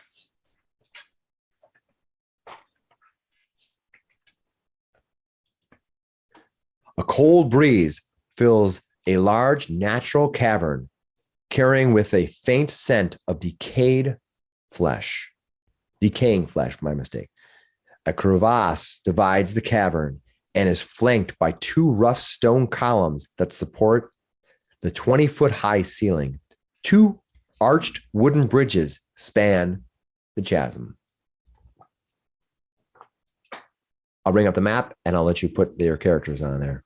All right. So as you can see, there is a cavern here as we described. I'm going to have you put your characters either on this. This is the first 5 feet here, or we'll have the first person going through, I believe, was Hemo. So Hemo, put your character there. The rest of you are behind that. Hemo, what would you like to do? Well, I'd like to come out here as quietly as I can and get out of the way of the rest of the party. All right. When you do so, you're going to reveal more of the area. Are you stealthing? I'm trying. I'm not clanking in armor or anything, so my stealth's okay.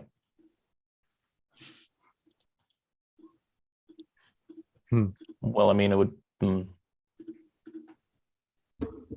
right. It was okay until I rolled a die. All right. When You you lit up the cavern. Yeah. It's probably because of all those lights that you got with you. Oh, I mean, I kept those at the front of the tunnel.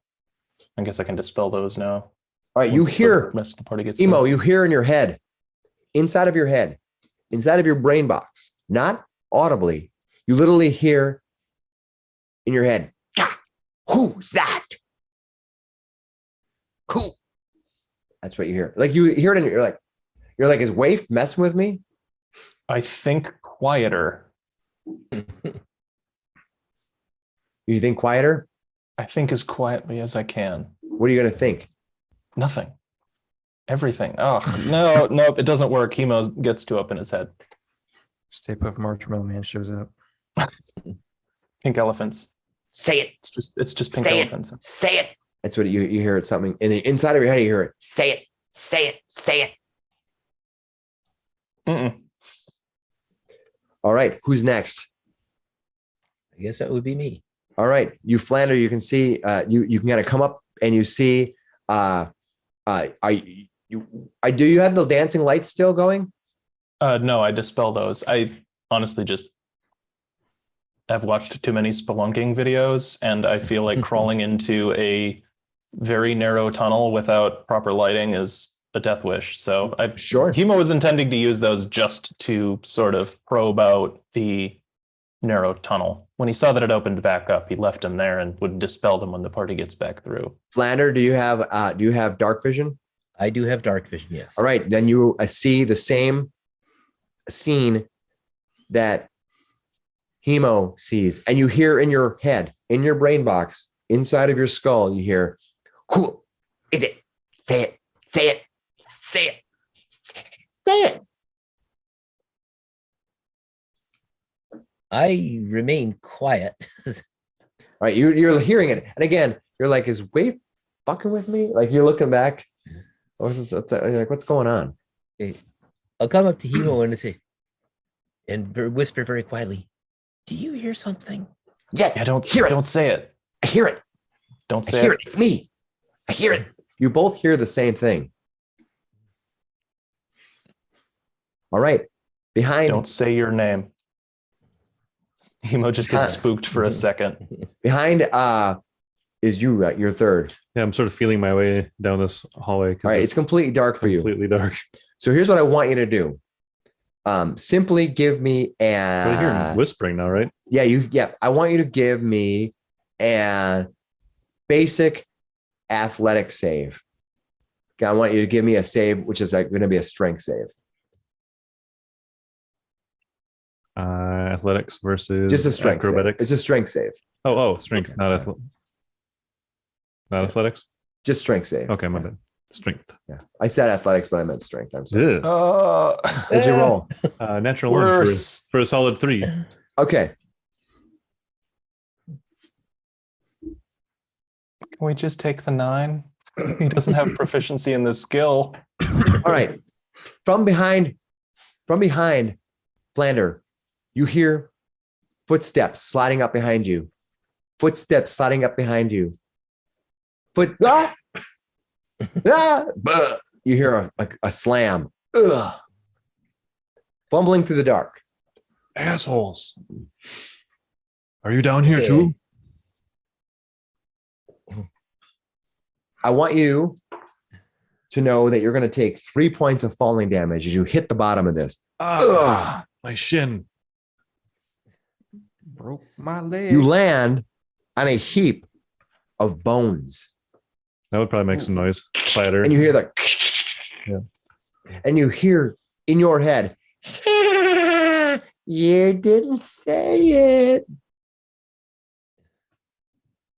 Can Gashar see in the dark? No. No. Now behind your Shar, because he's done something, is going to be Waife. Waife, you go ahead and come up in. You probably watched me fall off the thing. Yeah. You saw him do like one of these these things, and he's like, Watch out. There's a. he just disappears in one, like he's there and then just vanishes. Boom. Oh, I see exactly what happened. We were waiting for it to happen. It was funny that it happened. Thanks, guys. Was somebody say it yet? It says say it. It. Just everybody shut up so we can figure out what the heck this thing is. No, Gashar said it out loud. Don't say it. So I No, I've said do it. I so hear good. this voice No. where I am, or just because I haven't heard it yet? You haven't heard it yet. She looks down the pit. She'll move to here. And she's going to move stealthily. Maybe. No. Hmm. That's because she's giggling about Gafar falling over the edge. Gashar. Gashar. The other one's a character in a movie That's true. that we're not talking about. All right. So that was Waife. Waife. Then following up is who's last? Finis. Finis, thank you. Finis, come on in. What are you gonna do, sir? Do you have dark vision? He does. I Yes. do. So I'm the only one without dark vision, huh? Bridge. You Which and is Paul, probably I why think, none of don't us have are like- dark vision. What is the problem? I don't understand. I'll walk over to the bridge and do I see Gashar down there? You see Gashar laying flat on his stomach, and he's kind of lifting himself up. You see bones and parts of animals all around him. You could also see the legs as they extend underneath the bridge, the legs of a humanoid. They extend underneath the bridge. Yeah, like you can only see from there looking down, you can see that they're part underneath the bridge. You're only seeing part of the legs. There's a person under there. Well, I'm not gonna talk yet, but I see Gashar's down there. Can I like reach into my bag and throw a rope down the ledge? No problem. Yeah, you walk up there, reaching in a bag as a free action and throwing the rope down. We are friends with the boy. That we're gonna say that. Yeah, as he gets up, brushes himself off. All right. Finis, you do that. Let's keep going around for right now. So we're gonna start at the top just for the sake of things. What are you gonna do, Ahimo? Well, hearing Geshar fall down, he's gonna go to peer over the edge. Right, you're gonna move yourself over to the edge. Yeah. Everybody look at the And then he's fell down there. Does he also see the humanoid standing there? Yes, you do see a humanoid as you crowd next to Flander, between Flander and Finis. You can see the legs of a humanoid down there. You can't make out. It's on its back. You can't make out much of it, but it's definitely probably half elf, human, something like that. It's not a goblin or goblinoid, and it's not like a halfling or Not a bugbear. gnome. It's not a bugbear. It's more like a human or human-ish. Or at type least of the creature. legs of a humanish creature. Could Right. be the top of a bugbear. Could be. Um, Do we suspect it's alive? Well, It you're is looking at it. standing. It's not moving. Mm. They're not standing. how deep is this crevice? 20 feet. Well, if I chucked some dancing lights down there, we'd have shadows up top here. Yep, you would. I do that. I take out the dancing lights again and I chuck them, all 4 of them, to try to light up the area around Geshar and this mystery human. So 4 points within All right, 120 I can see. feet. As So I'm just lights gonna light up appear, this crevasse, all right. As underlight lights it. appear, Gashar, Yes. you see a bulbous greenish eye staring at you. I'll give you more details in a second. But right now, what I need you to do is give me a Constitution save. Roll better than last time. That's Much better than better. Don't last time. say it, Geshar. What'd you get? 22. All right. 20. What you see is this strange, weird creature. It is like humanoid kind of hands, but with 3 fingers, and they're all end up in claws. Its feet are humanoid type feet, but they have claws at the end. Its back is all full of spines. It has a jaw with gaping teeth and one singular giant green eye that's staring at you. And it's underneath the bridge. When you look up, you couldn't see it until the light hits. It looks up and you goes, and in your brain, you hear it say, "You didn't say it." Say what? And that tells me everything I need to know. We're friends with the boy. All right. I don't That think was this is that working. was Hemo. That brings us to next in line, which is Flander. Flander, you see the lights going down there. I would like you to give me a perception roll, please.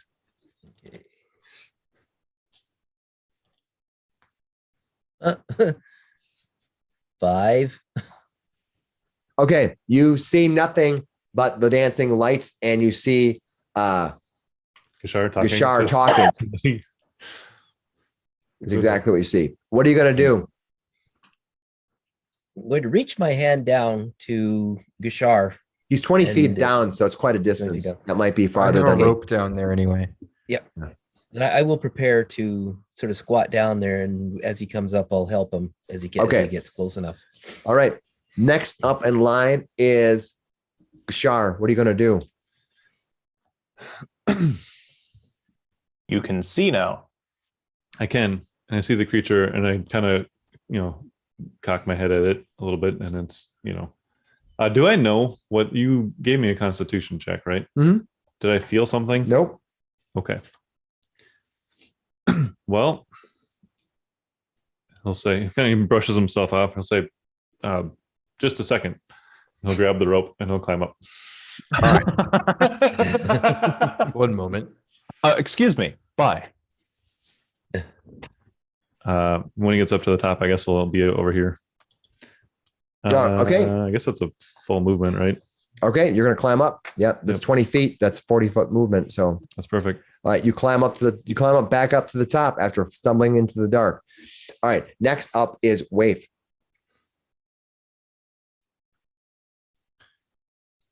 Waife is going to, I hear you talking to something, right? Yes.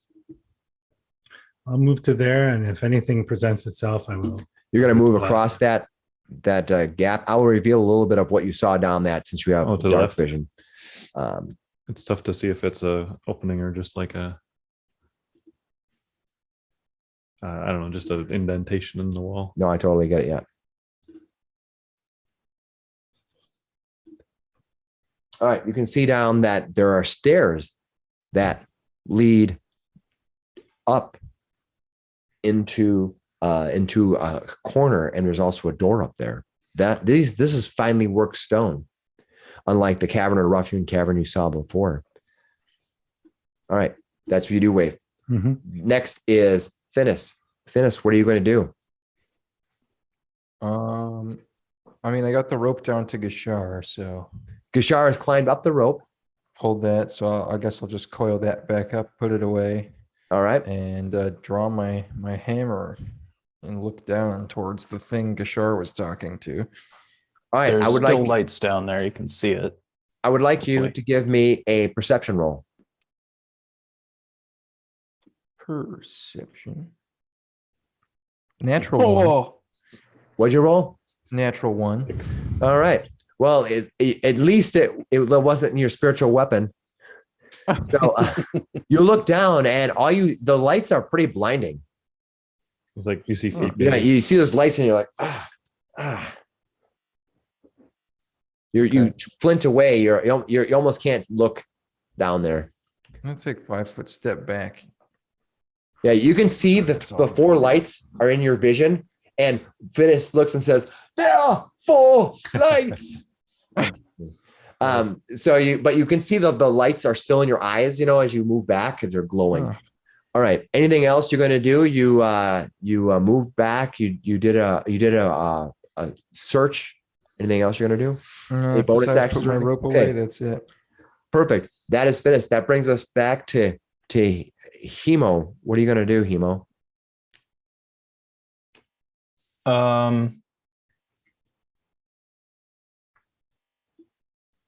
You can combine the 4 lights into one glowing, vaguely humanoid form of medium size. It already Nice. knows we're here.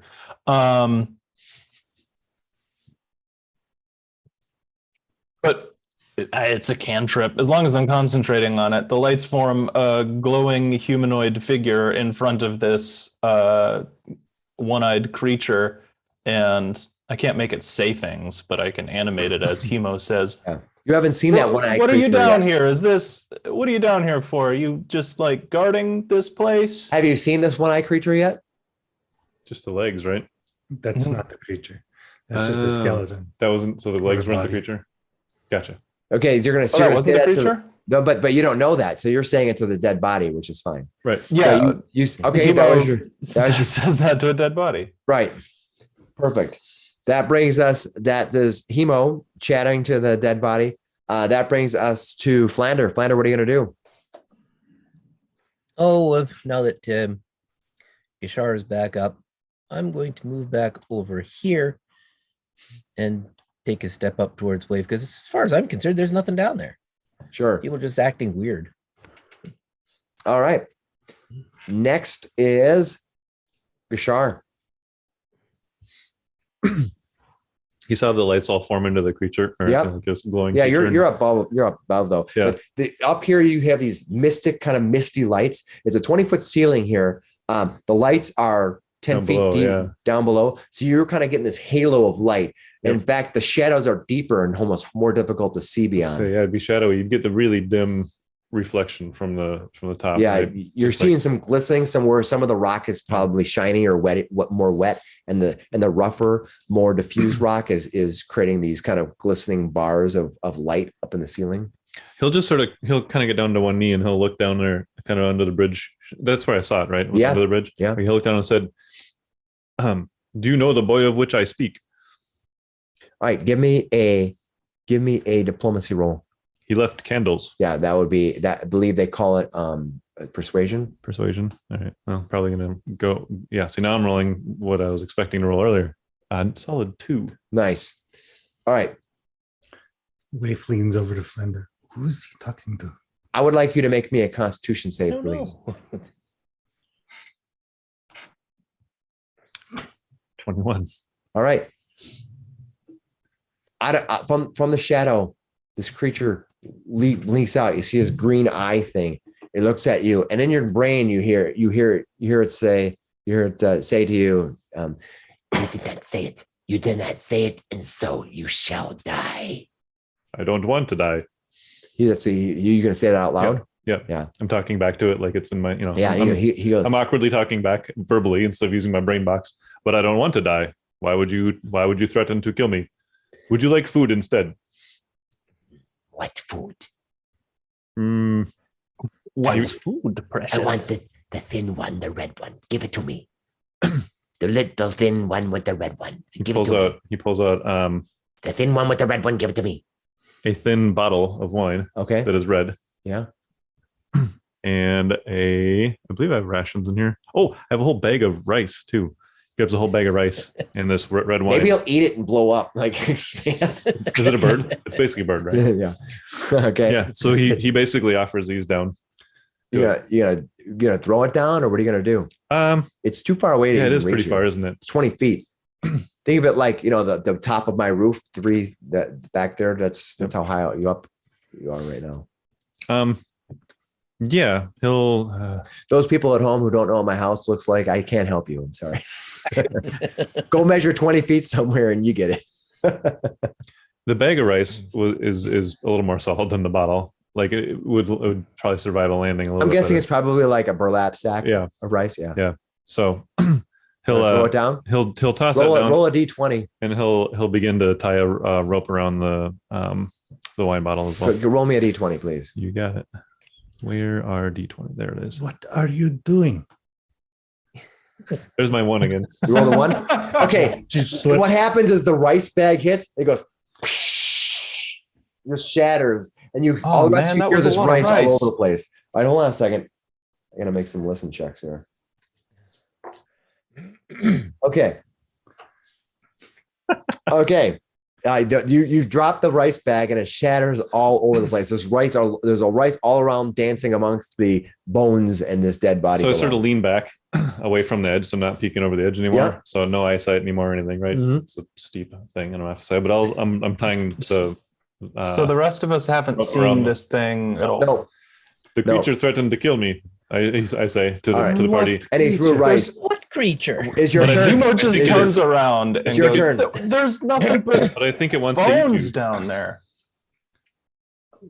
Let it try. Bring it up. She And she's says, gonna move. She says you can try. That's what you got to say to it. She moves to there, and I'm assuming this is another. What are you looking for? opening? No, it is. It is actually. Once you Is get it to that crevice, you'll see that it is not. Okay. I will reveal that area.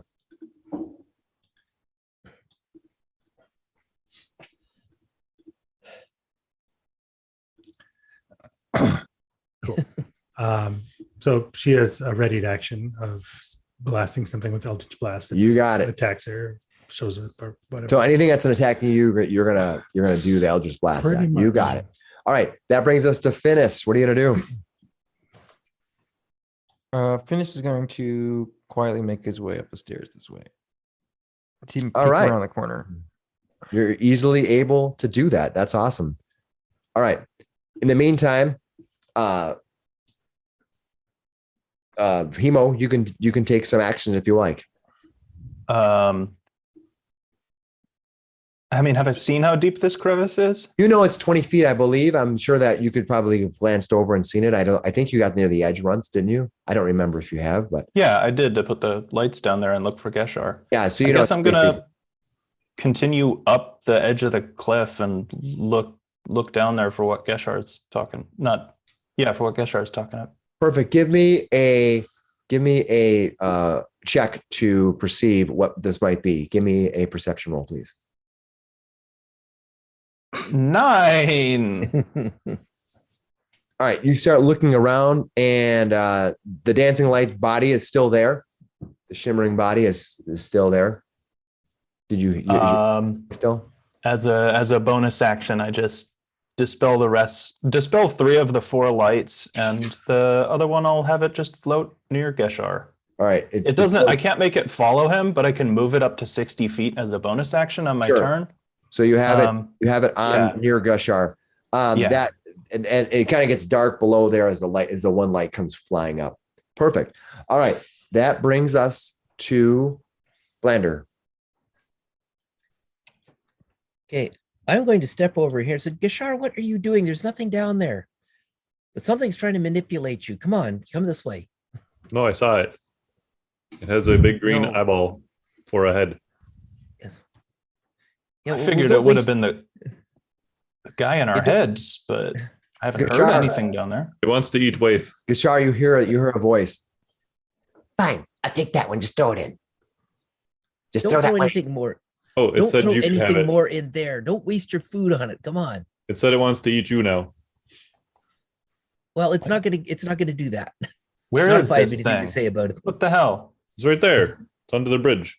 He's still kind of crouched down though. He's tying he's like tying a rope carefully around this bottle of wine. Sure. I think it wants meat though. Yeah, the only meat around here is us. So I think we'd better go. And then you hear the voice in your ear We've got say, more important things to deal That with one's right kind now. of smart. He's probably got a big brain. Throw him in. I'll eat him. You keep out of this. Throw him in. I'll eat him. all right. That's Flander. That is Gushar. What are you going to do? You are probably right. You will not eat us today. And he takes the bottle of wine, throws it back in his backpack, and starts to walk after Waife. All right. All right. You walk over to I will to not Waife. feed you to it, he says to you. Well, thank you for that. Sure. He was just like, feed him to what? Okay. That was you. That brings up that's Waife. Waife, what are you going to do?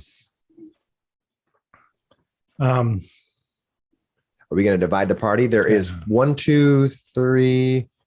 Was it 4 places I see different ways you can go now? That's probably one for each of you. It's our I will- safest bet. I will follow Finnis. All right. Anything else? That's just a move, of course. You can do anything else if you like. I'm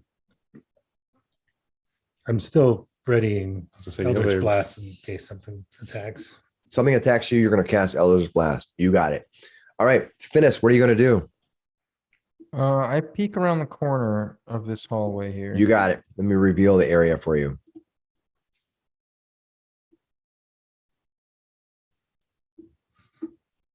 All right. You see that there is looks like to be a passage. There are doors on either side of those. These are stone doors. They look, for the age of this, you've traveled down the step or traveled up the steps to this area. You see, for the age of this, it is surprisingly well-made doors. Whatever this Tresendar Manor once was, it clearly had money behind it, because this has been well crafted. You might even say dwarven crafted, though there's no sign or etchings that say that the dwarves themselves have built this. But whoever it was, they had the skill of dwarves. Okay, I want to take a look. I'm just gonna look at this door in front of me here, check it for traps, kind of put my ear up to it, and see if I can hear anybody on the other side. You got it. All right, give me a listen check, please. 12. All right. Lick the floor. Lick the floor and roll like a dog. Yeah. Mhm. Make him lick the floor. Yeah. Look at him wag his tail. You hear voices inside, and they seem to be making some kind of mockery or mocking noises at something else.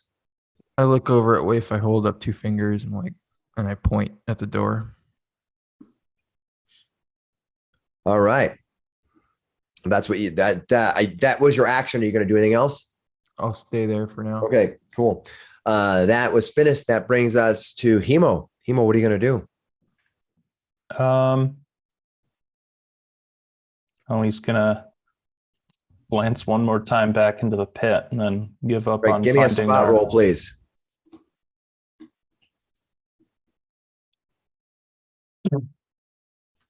It's a 5. Nemo gives up and follows the rest of the party. All right, go for it. You can move. What is that? Yeah, okay. You can. So you wave from the dark behind you. Hemo walks up. All right, that brings Nemo us just shrugs like that brings us to Gashar. silent. Just Gashar, what are you going to do? I am following.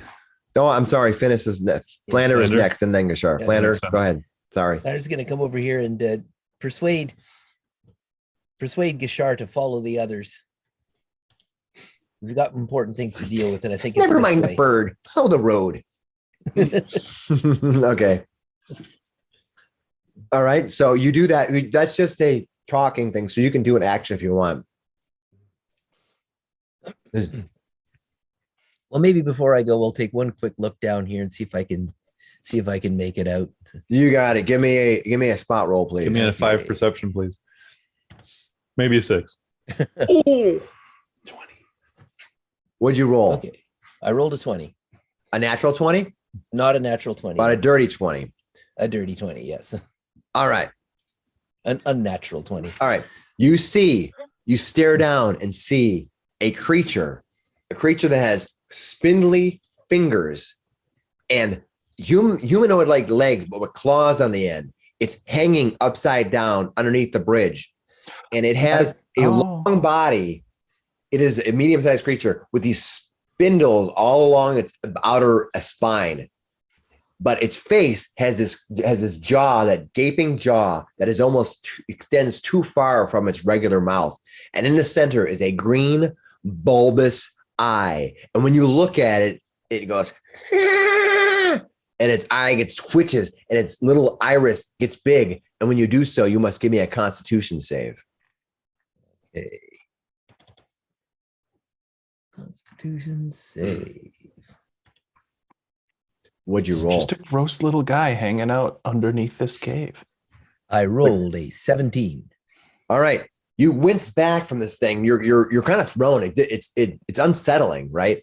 You step back, but nothing happens to you. You just see this thing just kind of goes in your brain. You can feel it. You can almost like it's laughing at you or something. And as you wince back, it says, "You didn't tell me. Jump in. It's fun down here." Do the rest of us Okay. a few steps away hear this, or is he No, it's also talking? It's literally to in his weapons? brain. It's in his brain.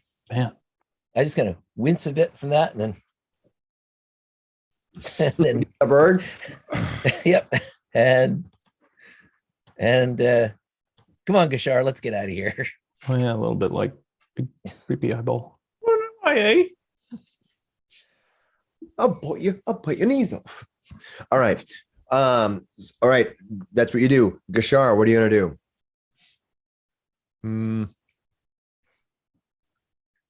All We're right. doing a stack thing. We're gonna go bust in and kick somebody's ass.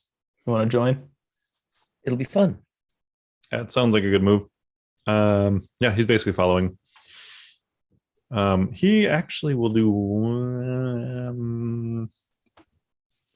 He's got the minor illusion cantrip, Okay. and he's gonna make an illusion of a child halfling that is sort of laying on the ground right here, just peeking over the edge. Okay.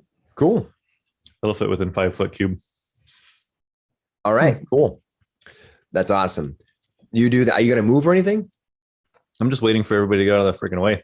Come on, guys. Got it. Let's go. All right. Move. I mean, you can move through us. Yeah, that's a good point. Well, All right. it's dark up there, though. For right now, I'm gonna drop out of combat and do something else. So feel free to tell me what you're gonna do. We're dropping out of combat for right now. Hemo will keep the last remaining floating light sort of next to Geshar. Perfect. 20-foot light, right? No, I suppose they'll keep it back before this curve, just so that Geshar has enough light on the edge of it to see. He'll just keep it where he's at. Okay, so that's what you do. What are you gonna do now? I guess we're getting ready to go through this door. Does it look like Finis, do you want to open it, or I can? I sort of used crouched to- listening still, right? Yep. What are you gonna do? Open up the door. Bitch has got a lot to say. All right. Well, Hemo will Should we all ready to run action? like move Finis aside. Like, should we go in? Hey, Who's Jess, going you in and got what's gonna do? What are you gonna do? I'm going to give Hemo Bardic Inspiration before he goes in. All right, Bardic Inspiration, 1d6 to any attack, skill check, any of those things. Okay. Well, Sweet. Leroy Jenkins, this thing. I stow my weapons and open the door barehanded because So where's Finis gonna be while you do this? right behind him. Okay, go ahead and position yourself however you're gonna position yourself. All right. Well, Hemo would basically just open the door and try to press through Step here. in. Got it. Yeah. What I'd like you to do now is have everyone roll initiative.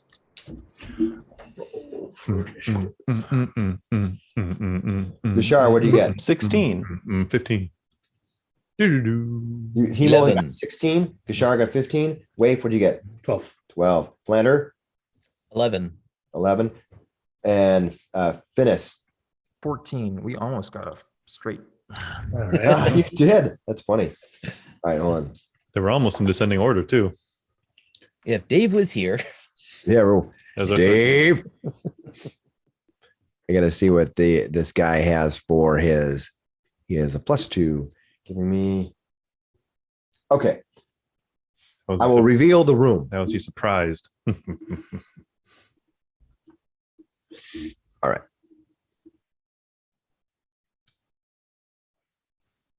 Where is the reveal room button? There we Where's go. the beef? Reveal polygon is usually, yeah. All right. As you see the room open up, I will read it quick and then let you take action because the first person who gets to go is Hemo. Sweet. Worked out great. All right. What you see, the barracks contain 4 roughly built wooden bunkers with heaps of blankets and dirty dishes scattered about. A strong smell of unwashed bodies and rotten meat fills the air. 3 tall, furry humanoids are lounging amongst the mess, barking orders at a sad little goblin that demeanors itself for its amusement. Your sudden appearance causes the goblin to faint. Lucky right. him. These bugbears are scattered around, and I'm actually going to move this guy because he was actually in a different spot. But unfortunately, I had to move him because the way that the deal was, you would see their token. So I'm going to move him. Wait, he's actually right here, but I think it would probably show. I think it show as if you.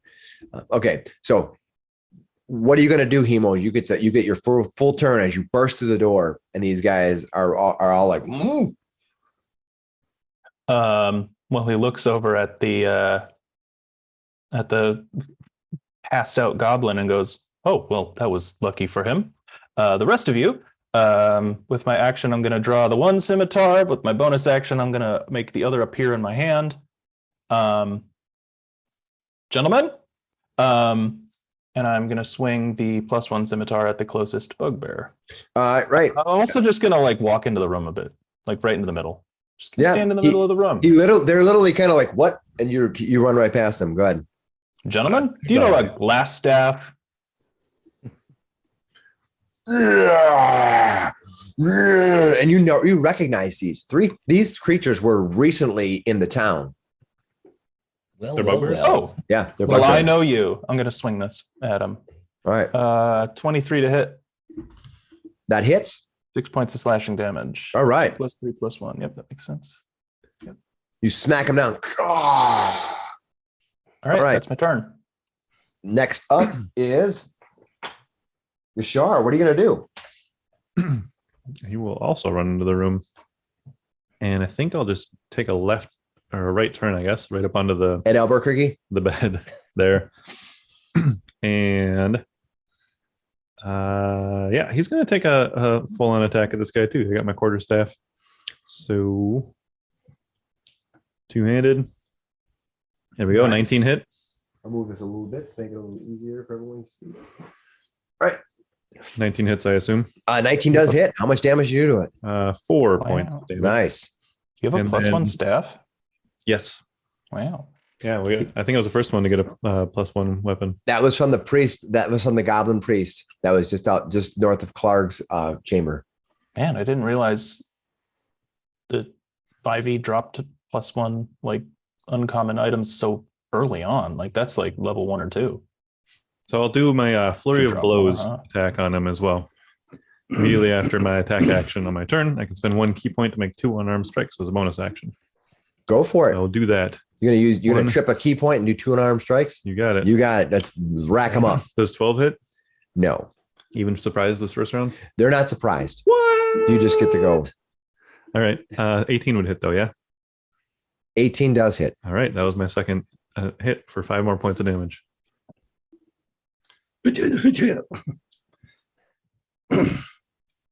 Okay. Now it is Finis's turn. Finis, what are you gonna do? We'll also just step in and swing at this guy. Okay, go for Team it. up on him. That's the best way to do it. 14. Armor class 14 does not hit. These guys have. Spend inspiration. You're gonna spend your inspiration? Yeah, I'll re-roll it. Even worse. Oh, I hate when the inspiration just doesn't work. It's like Finis's dice never work in Wait, that wasn't the combat. bardic Spend the whole inspiration, thing. was it? that No, that was. that's Did you my use your actual did you use That your was the bardic? GM inspiration. That was Yeah. GM inspiration.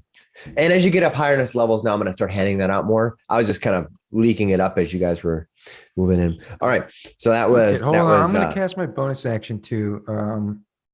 I'll cast spiritual weapon and make a swing with that. Can I get one of those circles? Yeah. I will give you a circle to use.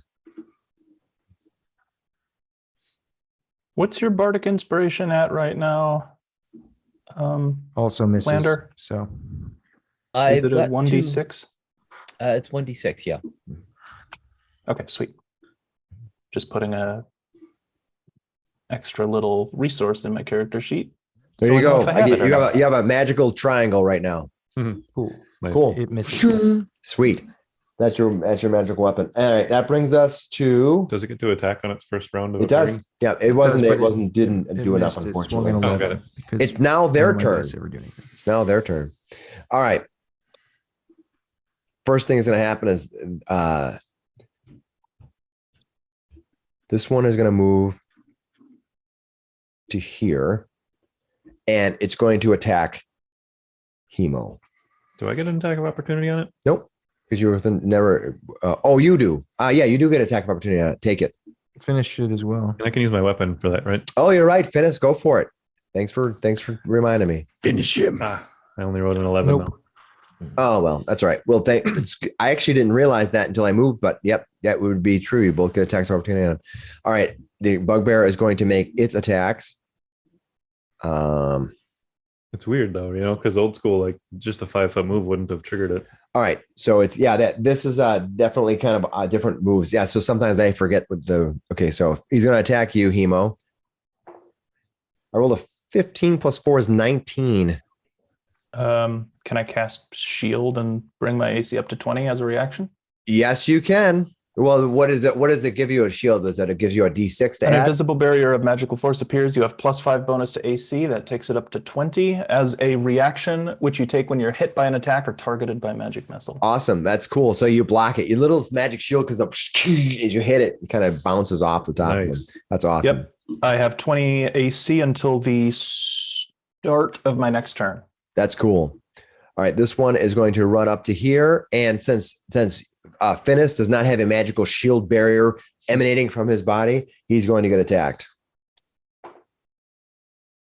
13 plus 4, 17. I think that misses you, right? That misses. Yep. Hits you. Your shield comes up. Bang. Knocks her off. He's like, nope. In the meantime, this guy is going to just step on over right over the top. I'm just going to move this guy over here for right now. Kicks the This goblin guy is away. going, he kind of kicks him over. He's going to run to here and he's going to hit finish because he does not trust that magical barrier. And he's going to miss. Shoom.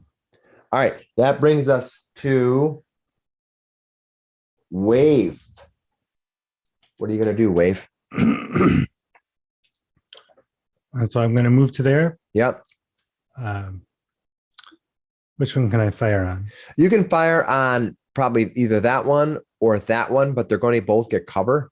Okay. So go ahead and give it a fire. Is that with disadvantage or? No, that Just means that their minus armor 2 classes, in this particular case, they have +2 to their armor class or minus. Dude, we'll just tell me what you hit and they get a bonus 2 to their armor class.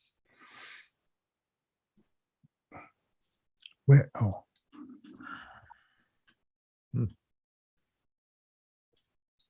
18. 18, that will hit. All right. For 10 points of force damage. Which one did you hit? I apologize. The one straight That one? back. Yeah. And how much did you do? 10 points of force damage. Oh, okay. And I toss him back 10 feet. There's nowhere to go. So, Does it get squished against the wall? yeah, but he doesn't take any damage from, he just gets moved back into the wall. Boom. Unless your thing says it gets force damage for being thrust into something. I think it just barrier just stops him. Let me know. As far as I know, they don't take any additional damage. That doesn't say. All right. So basically he gets pushed back into the wall, but he doesn't get moved. Okay, that is Waife. That brings us to Flander. What are you going to do? Blander moves up to here. He sees this bugbear here and it says, You hideous, ugly son of a demon spawn, you laid violent hands on Our Lady of Luck, and for that we're going to collect your spleen and do vicious mockery on him. All right. What is my save? Okay, your save for that is need a 13. All right. He kind of goes like this. He does like this to his ears, and then he looks down at Hemo, and he says, "You Fred, talk strange," but it doesn't seem to do anything to him. He does talk strange. All right, that brings us to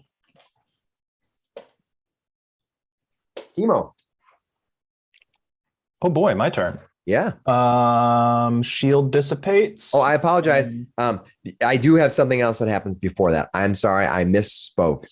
I apologize. Well, then I still have 20 AC. You do. for the time 20. being. That's great.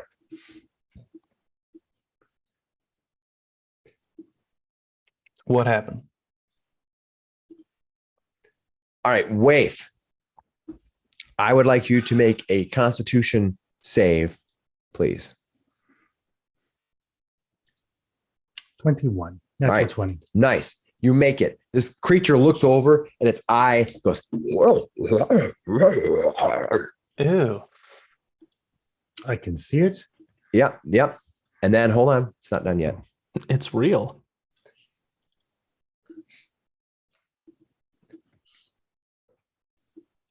And then it moves. Maybe we should. You're not sure where it went yet. Maybe we should have dealt with one room at a time, huh? It comes over, it kind of looks over and then it moves back. Well, to All be right. fair, it did very little to us. Just kind of annoyed us in our heads. All right, that is Well, we've been lucky with those saves. Hemo, your turn. Yeah. Okay. I didn't have to see the gross, creepy eye creature. So Hemo is now just gonna go to work. I'm gonna start swinging. I'm gonna hit the guy down here with my +1 scimitar. Oh my 17 to hit, 17 to hit, and that will hit him. 10 damage. To the one down second here? All right. Yes, to the one down here. Swinging again. My Boom. other scimitar, 20 to hit, Down he goes. 4 damage. He's done. Shoot, shoot. So he does Hemo lets out a big sigh. Beautiful. He Nice. turns to the other guy. Can you do a second attack? Just the first attack took him out, right? Yeah. So you Oh, can it do did? Yeah. Yeah. What's your Oh, second I'm sorry. attack? That What'd you- second attack, do you want me to roll it again? It was a 20 No, to hit and a hit 4 it. damage. That'll hit. Go ahead. I'll just move to the left and swing at this middle guy then. Perfect. How much damage do you do to him? 4 points of slashing. Nice. Yep. Boom. You got it. Nice. That was Hemo whipping it around and taking out one and injuring another. Kashar, is your turn. All right, he'll run around here, and then I think I can go here without triggering any attack of opportunity. Yep. No. Yeah, you can. Yep. So he'll sort of. Because you were in this corner before, right? Yeah. Mhm. I was Okay. in Yeah. this Go corner. ahead. You're fine. Actually, I think I could even go one further if I wanted to. Here, Yeah, and you not can. trigger an attack of Yep. opportunity. Go ahead. Mhm. Technically, Get yeah. myself surrounded, but I'm also flanking this guy now. Yeah, different we DMs have- may do that differently how that works, but for we me, have that's- them more surrounded. Yep. Flank So I'll is +2, do right? another quarterstaff attack on this guy, and I get a bonus now, right? Oh, but I did not need it. 24 to hit. No, you guys are killing it on the Holy dice cow, today. that was max damage. 11 points of damage. That's Big awesome. bonk. And I will do just a simple follow-up Wait, are you? bonus attack on him with unarmed. Nice. Damn. Oh, Natural 20. Natural 20 on that one. That's for a critical 10 damage. 10 points of damage. Wow, you guys are crushing this room. That way to go. All right. Kicked him in the jimmies. Absolutely. He's got some furry jimmies. Stabbed him, planted the other side of the thing, kicked him right in the junk. All Can't be right. Looking too good. That brings us. Yashar has to studied this technique for Finis. years. The art Finis. of kicking in the nuts. He's going to swing his warhammer at this guy that came up to him. 19. Jesus Christ.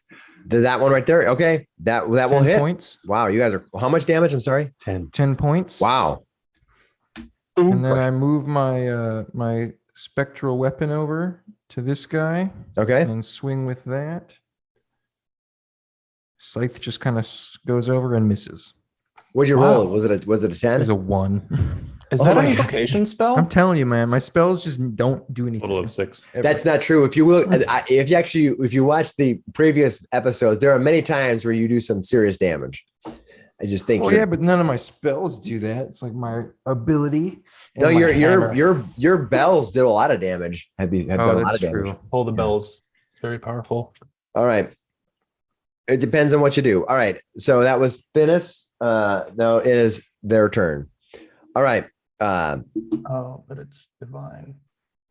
I can't cast that when I'm within melee range. I'll get hit. Okay. I'm gonna roll a die here because I'm not exactly sure how I'm gonna do this too.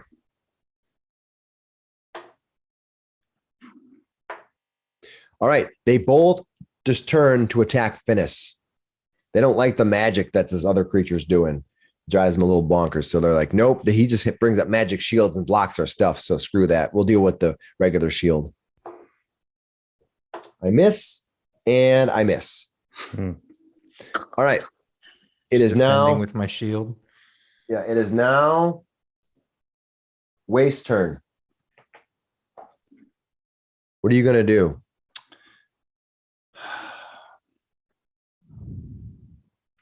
Well, I wasn't too fond of that. Did I feel something? Like, did I feel anything? You didn't feel anything, but it looked like he tried to do something. You're like, don't trust that.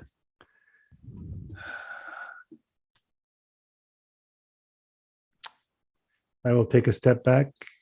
I don't have line of sight, but I will ready an attack. Perfect. Like, screw that. I'm not going to have that dude come back in. Sweet.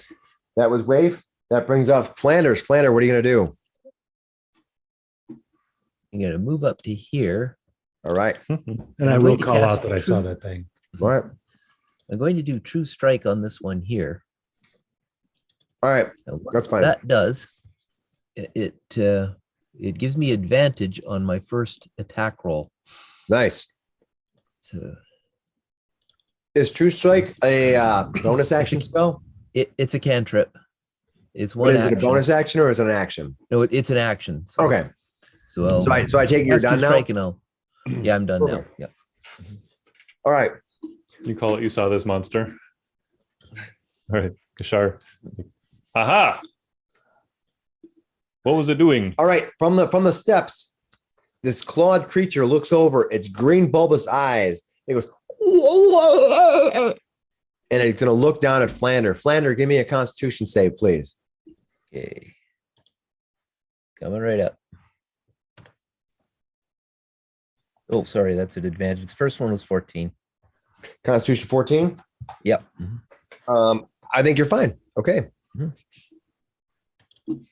Does it run away again? This creepy thing keeps looking at us. Yep. And then you see, Betty, go away. keeps looking at He you. doesn't seem to want to Comes come around into the corner, the. and then like runs off. We're like, why are you so weird? He doesn't seem to want to hang out in the worked stone, but maybe not. Nope. All right. Maybe the bugbears and him don't see eyes to eye. Nah. Boom.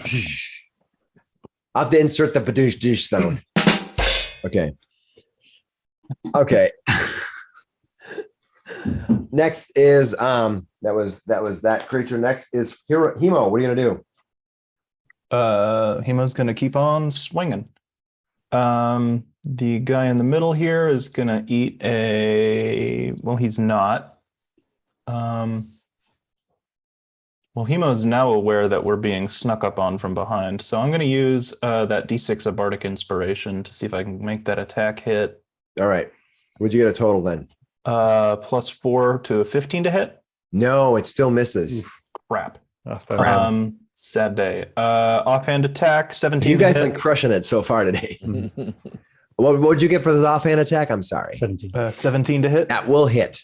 9 points of slashing to the middle guy there. That's the way to do it. Boom. Drops. You Nice. stab him. It drops over. Can you take a 5-foot step or is that not a thing anymore? No, he can still move his full movement, Although you, but he would get an attack of Could opportunity if he trigger, moves yeah. at a certain point. I'm I not. think you can- I'm not gonna.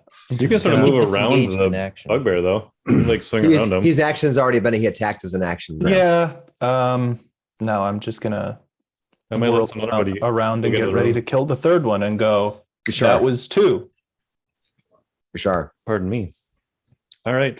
He will move into this spot, stepping right over that goblin carefully, and also flanking again. And we'll take another shot with this quarterstaff.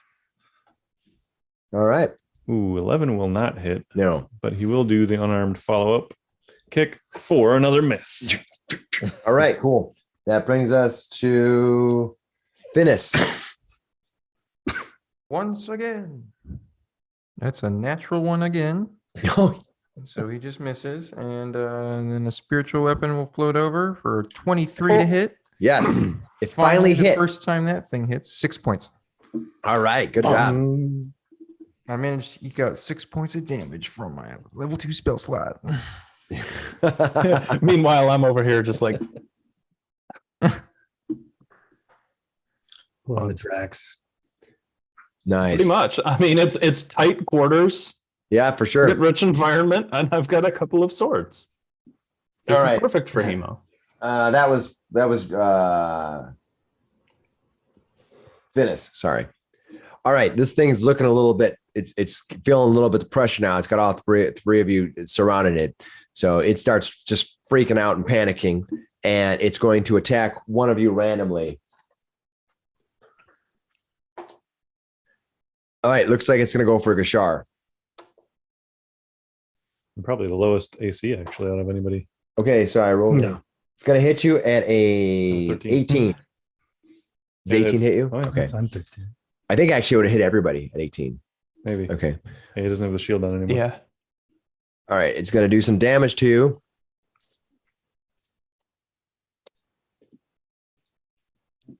+2. 14 points of damage as it hammers you, sending you sailing into the wall. Boo! Your ribs are just shaking, bruised up, smashed in. Oh, it hits you. It lasts. It's like, yes, yes. Really His- have a terrible His eyes sense are of like half crossed. battle's going, don't you, bud? All right. It's almost like we're doing you a damn favor.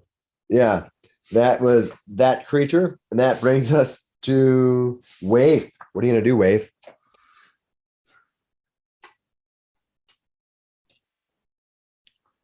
Oh, I can't get in there without being. Oh, fuck it. I'll move to there and ready an Eldritch Blast. If that thing comes around the corner, I'm blasting it. Got it. Awesome. You're like, screw this. I'm ready to kill that thing. Good call. Nice. All right. That is now Flanders' turn. Flanders, your turn. Okay. Hit him with my longsword with advantage. Actually, you're hitting around a hard corner. It's that's going to give them a serious armor boost for that. So Yeah. Okay. Well, I get an 11. So okay, not enough. not they enough. they got it. That's okay.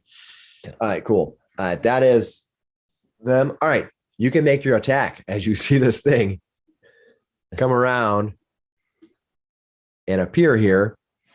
Oh, Team. Armor class 15. Mhm. I don't know what its armor class is. Let me see. You hit it. So 9 points of force, and it's forced back 10 feet. All right. Hold on, let me. Would that have been right when it came around the corner here? So it might be even further back than its current position. Was that? Well, No, he's gonna. No, it's at the top of. It's at the. Is that where you want to? Well, It's gonna- that's the second he turns around the corner. I would guess so. Sure. Let me Would move have him. been there. So Yeah. probably right there. Sure, I can do that. If I could Cool. get the selection to actually select here. that dang toolbar on the left. Yeah. Make sure okay. it's on the arrow. Okay. So he gets fired back, and then and he's still going to make an attack because it's within 30 feet, so it's fine. So he's going. He goes, hits him, and he's like, oh, first of all, I got it. How much damage did you do? I didn't mark it down. 9 points. Thank you. Then he goes, give me a Constitution save, please. Ooh, 9. 9. Okay, I believe that's going to fail. Now we find out what it does do. All right. That was a lot of dice. All right. You suddenly Waife goes, grabs her eyes, and you see the area around her eyes just start becoming grayish, tarnished, blatantly grow, just kind of cracking and breaking and flaking away as you take 14 points of necrotic damage. I got to see how far it's moved so far because it can still move because you moved on a forced movement, so it doesn't count toward its move. So, okay, then it runs back here and disappears again. And it doesn't. It goes. Actually, as a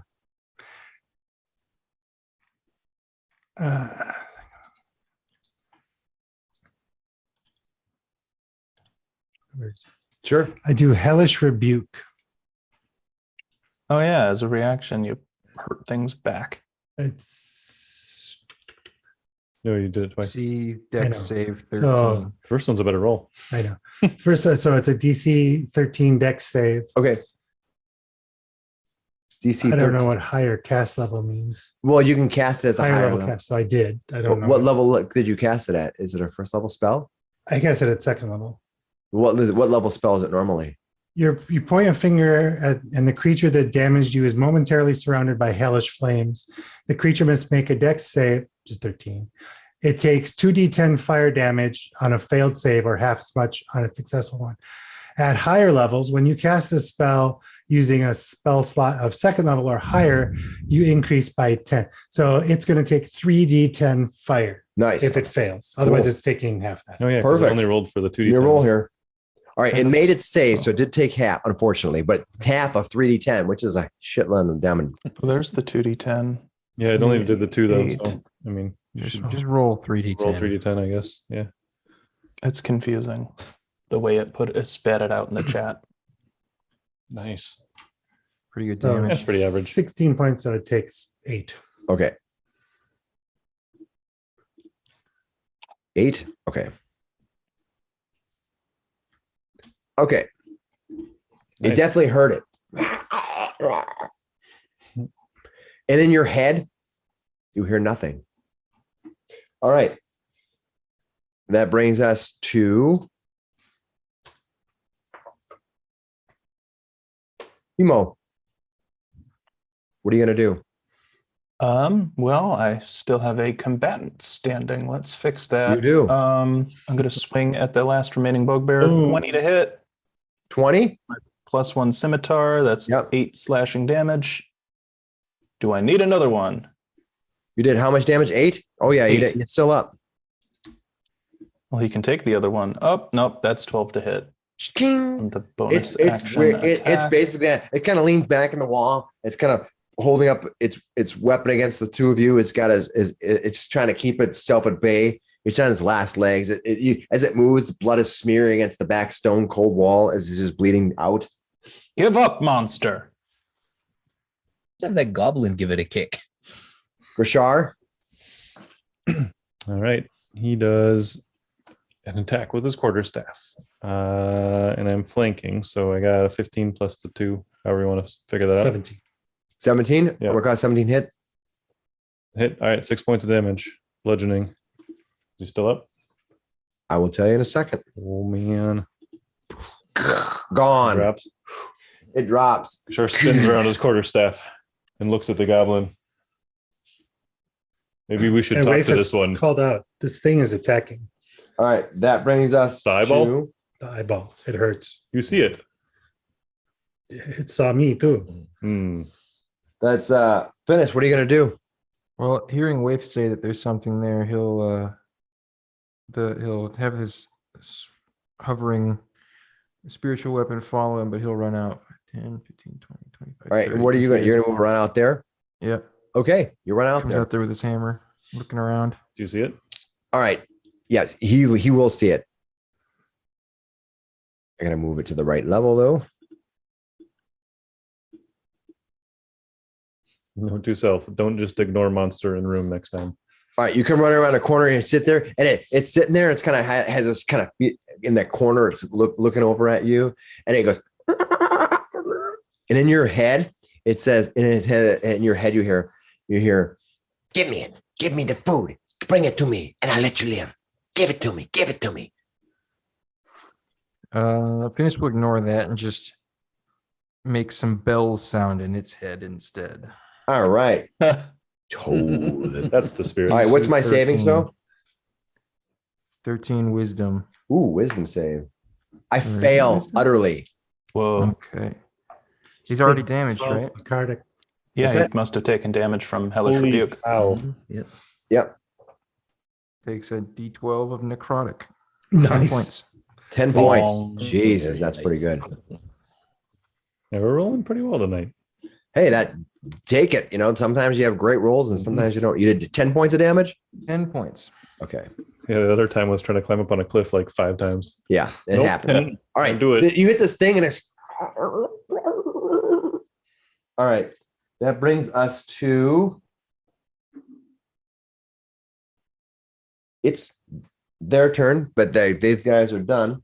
So that brings us to Waife. What are you gonna do? I'm gonna move to here and blast him. All right, you gonna blast him? Go for it. Boom. 23 for 5. Actually, it's 6 points of damage now. Nice. No, I thought you added +3 for your 6 points. painful cast last 5 time. points. 5 points of damage. Yeah, I had 3 points. You did 5 points of damage. Or is it plus my? What are you trying to do? I'm hitting it with the Eldritch Blast, but You've got 2 of your warlock things set to make your Eldritch Blast stronger, right? It's the knockback one and the extra damage one. yeah. I feel like it was plus proficiency to damage. No, Seemed like- he seemed like I doesn't get remember that for saying Elders. that. Elders Blast is a cantrip. Right, but there's a warlock feature Yeah, that allows as- you to add as it's a- either charisma your modifier. caster It's the hex bonus or thing your that does proficiency. extra damage. The hex thing does But extra this damage. does 3 extra points. So how And much my damage? charisma modifier? 5 total. Okay, fine. That's okay. As long as we got that squared away, I'm happy. This thing is not though. All right. That is Waife and Flander. What are you gonna do? You got this passed out creature. Let's see. Okay. What are you gonna do, Flander? I'm going to move up to here. And you said this creature was passed out? Nope. You got Okay. that's this one in this room is passed out. Droop. Okay. yeah, Yeah. they were bullying I'm- this goblin. Right. Yeah. And I'm going to move up to here. And I'm going to say to this thing, you ugly carrion-eating bone eater. If you had another eye, you might see this coming, and do vicious mockery on it. That's funny. All right. Vicious mockery. And what does that saving throw for me? There's a saving throw 13. Okay. Oh, I rolled a natural 20. Unfortunately, that didn't work for you. So it didn't work. That's okay though. He didn't have one eye, but he has mental capabilities to see into your Yeah. brain, so he knew it was coming. Mhm. He sleeps with one eye open. Okay. That was finished. Now it's his turn. And Gashar. Give me Gashar and Flander, give me perception rolls. It's an odd pairing. Darn Flanders. And actually Hemo too. Hemo won't get a perception roll. I'll tell you what, Hemo will know what's going on. 19. I got a 6. All right. You're going to hear from here, this door opens and you see behind him several ruffians as the door opens and they look out and they see Hemo and they draw their weapons. And we're going to end there for tonight. Ooh. Uh-oh. Dun, dun, dun. Oh man. All right.